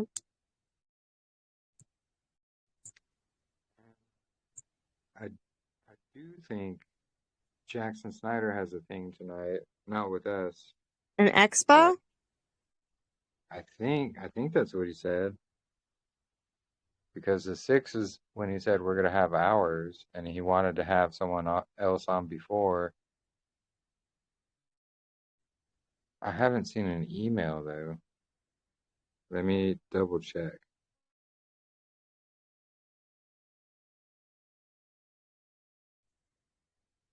Yeah, Katrina. Jennifer wants to know where you get your poke weed. Raw Marabou. It's a infusion of castor oil and poke. Raw, it's coming from a different country, so it takes a whole long time to come here. But, yeah, it got stuck in customs, and that was a big debacle. But, I'm not eating poke. I have it. No, sue me. Not a poke salad. It's what is it? It's like a castor oil infused with poke. It's supposed to penetrate any kind of lumps and bumps.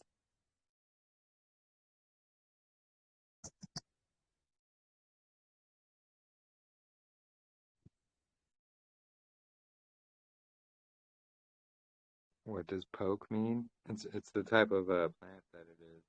Yep, it's a plant.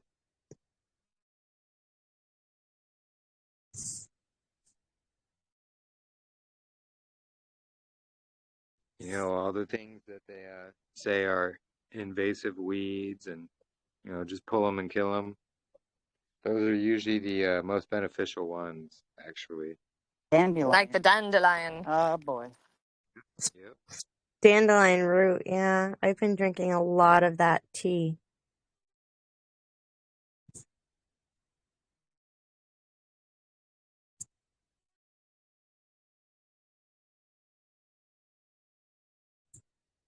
Yeah, dandelion, poke.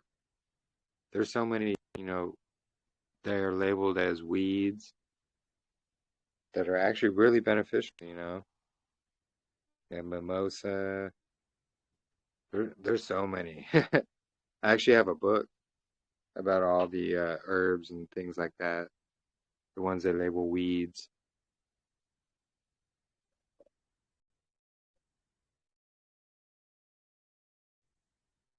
Yeah, even mullein or mullein. You know, it's really good for your respiratory.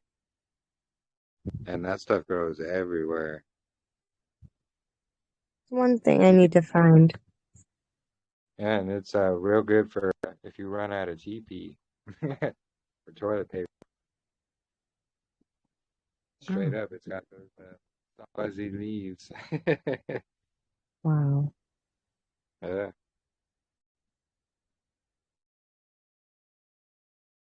yeah, apple cider vinegar is really good for you. Wash it, wash your poke in it. Yeah,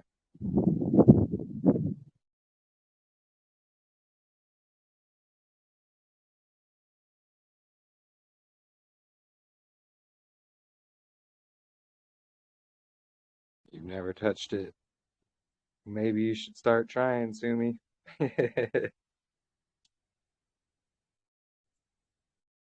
Golden seal is also another really good one for respiratory and for building your immunity.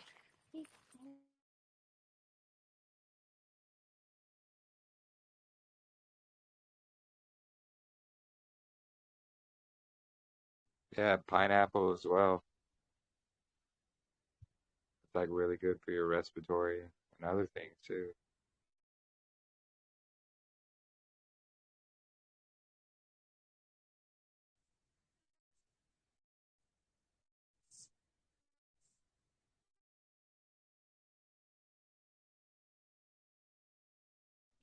Yeah, you can just consume it. You don't have to boil it or want.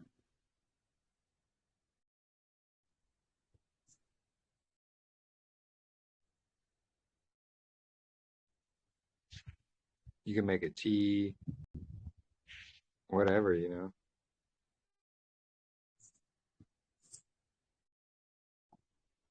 I don't know. What's your what's your point, Sumi?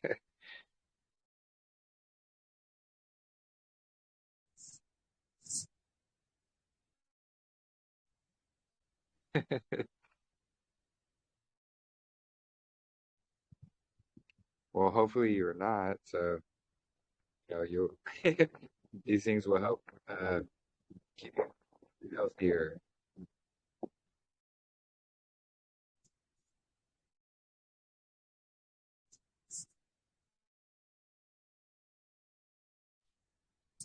I've never heard any of that.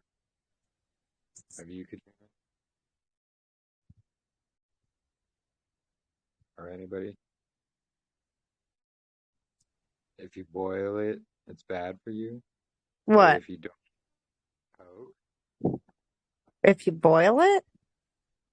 Yeah, I've never heard that. That's what Sumi's saying Oh, in the chat. I just use it topically. Uh,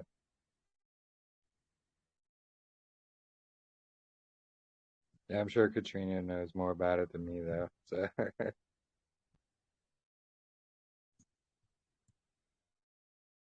yeah, they used to eat all these herbs and use them as, cures and remedies, things like that. Yeah, everyday food, spices. And that's the thing, it's only since these modern times that, they've gotten everybody reliant on grocery stores and, Big Brother to do all these things for us. Back then, everybody would, you'd have a ranch, you'd have a field, you'd have animals, things like that. And if you didn't, you'd probably be going hungry because that was really the only way. And then you can trade, your foods or your animals, things like that. And if you think about it, that's really what riches are in scriptures is, land and herds.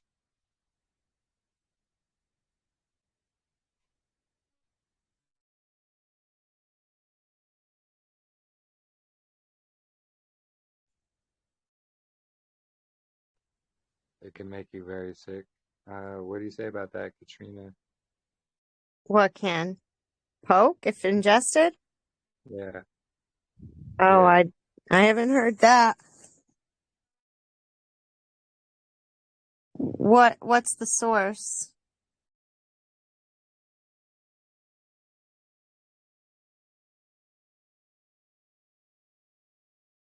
Is it Klaus Schwab? Oh, I think he's mainstream. Yeah, I don't know if you could trust him. I have no idea. I would have to go check out other resources. Your mom's the source. Her mom's is apparently. Oh, I don't know. Have you eaten it, Sumi? Did it make you sick?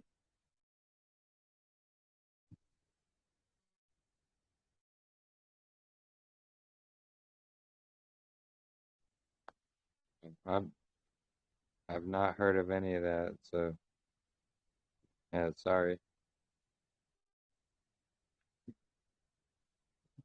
I'm sure it's fine.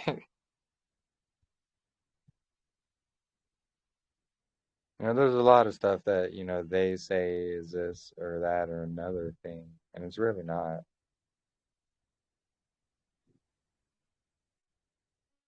It's all about that pharmakia. That's why they say these things.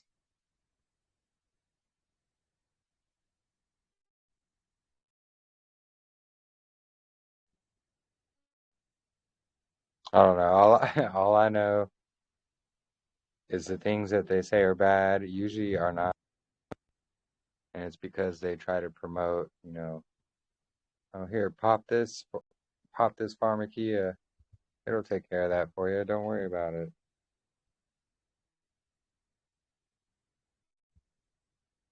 I don't know. Yeah, I don't know about that, Sumi. That's what I'm saying. I don't know. I've not tried it. We don't really have it growing around here in the desert. What I can tell you though, prickly pear cactus is really good and it's good for you.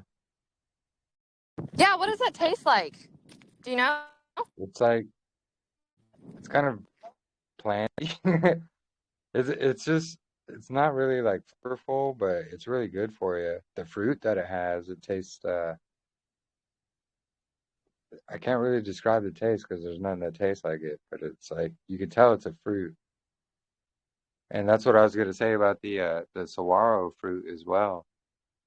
Is all these cactus, they have fruit that grow on them, and you can eat them, and they're really good for you. Prepare, of course, you cut off the spikes and all that, and then you can cook it up, or you can eat it raw even.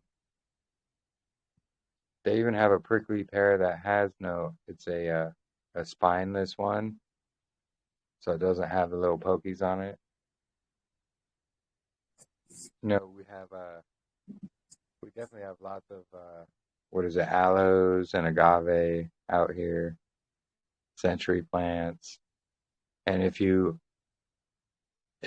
they're big enough, you can take out that whole center, like where the stalk is in the center where it's growing from, and it's gonna form like it's gonna have like a pool of water in there, and you can drink that. It's really good for you. It's actually what they make tequila from, blue agave. The agave? Yeah, yeah. I have several in my yard right now I'm looking at. But yeah, there's so many things out here in the desert even, like you wouldn't even think about. Somehow the animals survive off of it, so the Indians survived on it back in the day. And even the mountain that I live next to here, I used to hike it each and every day years ago. Put caves up there, and it has like petroglyphs carved onto them and things. I have to go back up there and see, knowing more about, Paleo Hebrew and things like that. Because back then I had no idea. So maybe going back up there, maybe I could take a look and see if there's any similarity.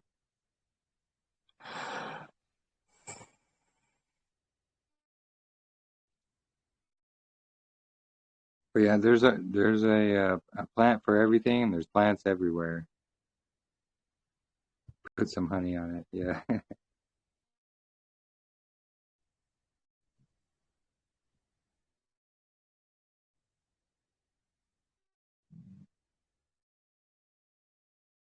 Hmm, interesting. What heat sensitive toxins does it contain? Does it say?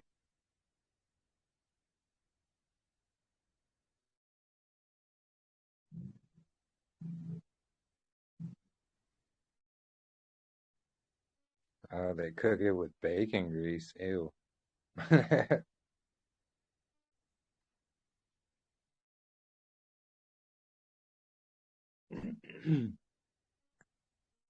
See, they always got to take something good and then, yeah, slather it up in bacon grease or, throw some pork in there.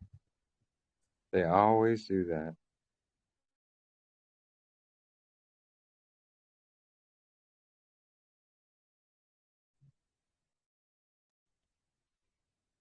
Interesting.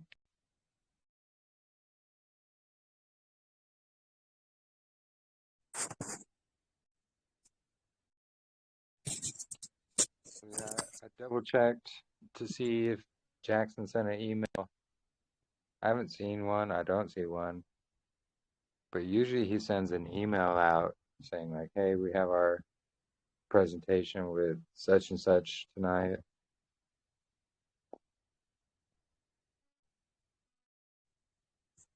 So I haven't seen that. So I'm not sure if he's having his thing this evening or not.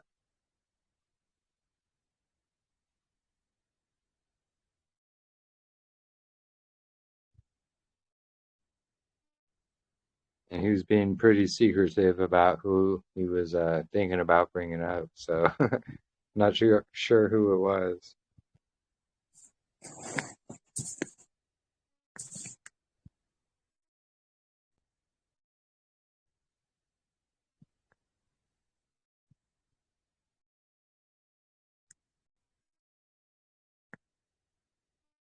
Well,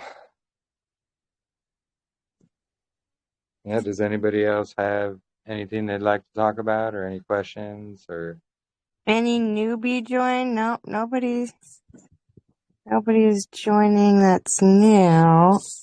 I do have a couple people that I sent a couple messages to be able to maybe go over the calendar, see any questions that they might have. If you know of anybody who wants to discuss it privately, send them my way or Jeremy's way, so that we could help anybody that wants it. I think these couple people that I have coming in are just looking over the article now. Yeah.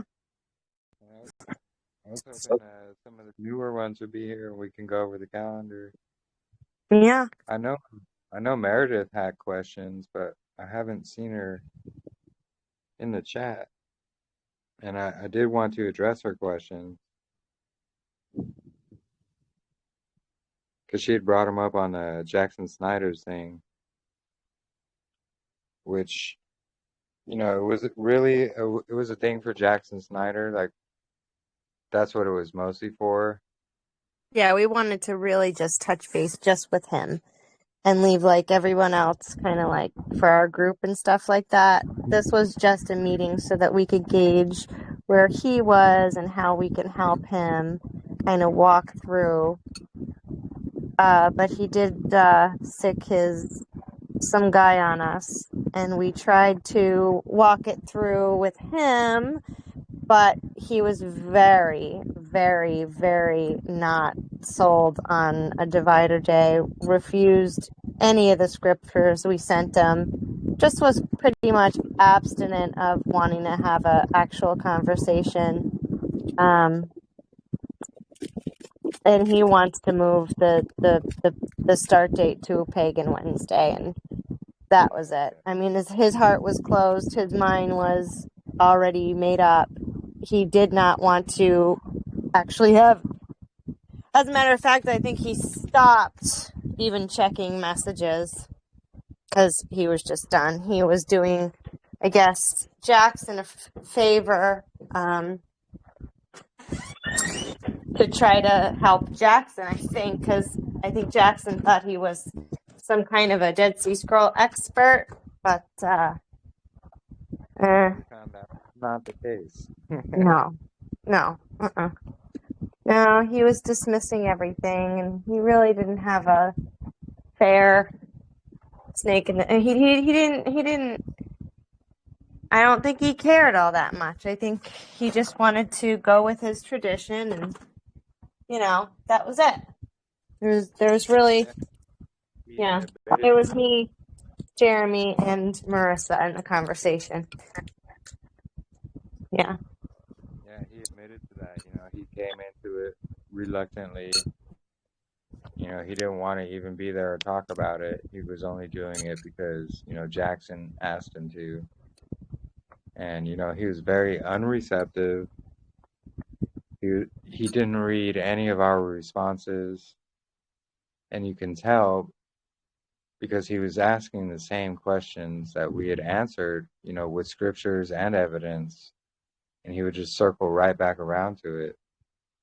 And then we were asking, like, hey, can you please show us? Because he was saying, oh, you add the 7 days, and that's how you keep it all aligned. And we were like, well, kind of like Robert II. Yeah. And, he couldn't show us any verses, and he was refusing to answer or address our questions. Yeah, I And it was simple. kept actually pinning how many times that we just would ask him a question, and he would completely dodge it. Yeah, completely dodge it. Right from jump, I wanted him to admit to a 364 day, because from vernal equinox to vernal equinox, there's exactly 364.24 days.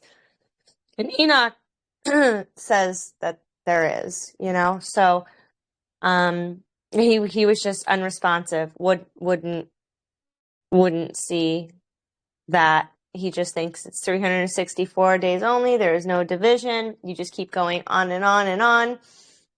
But we have to really understand that there's 7 weeks, and you know, that is divisible by 364. We have to keep those 7-day weeks, 52 of them, inside that 364 count.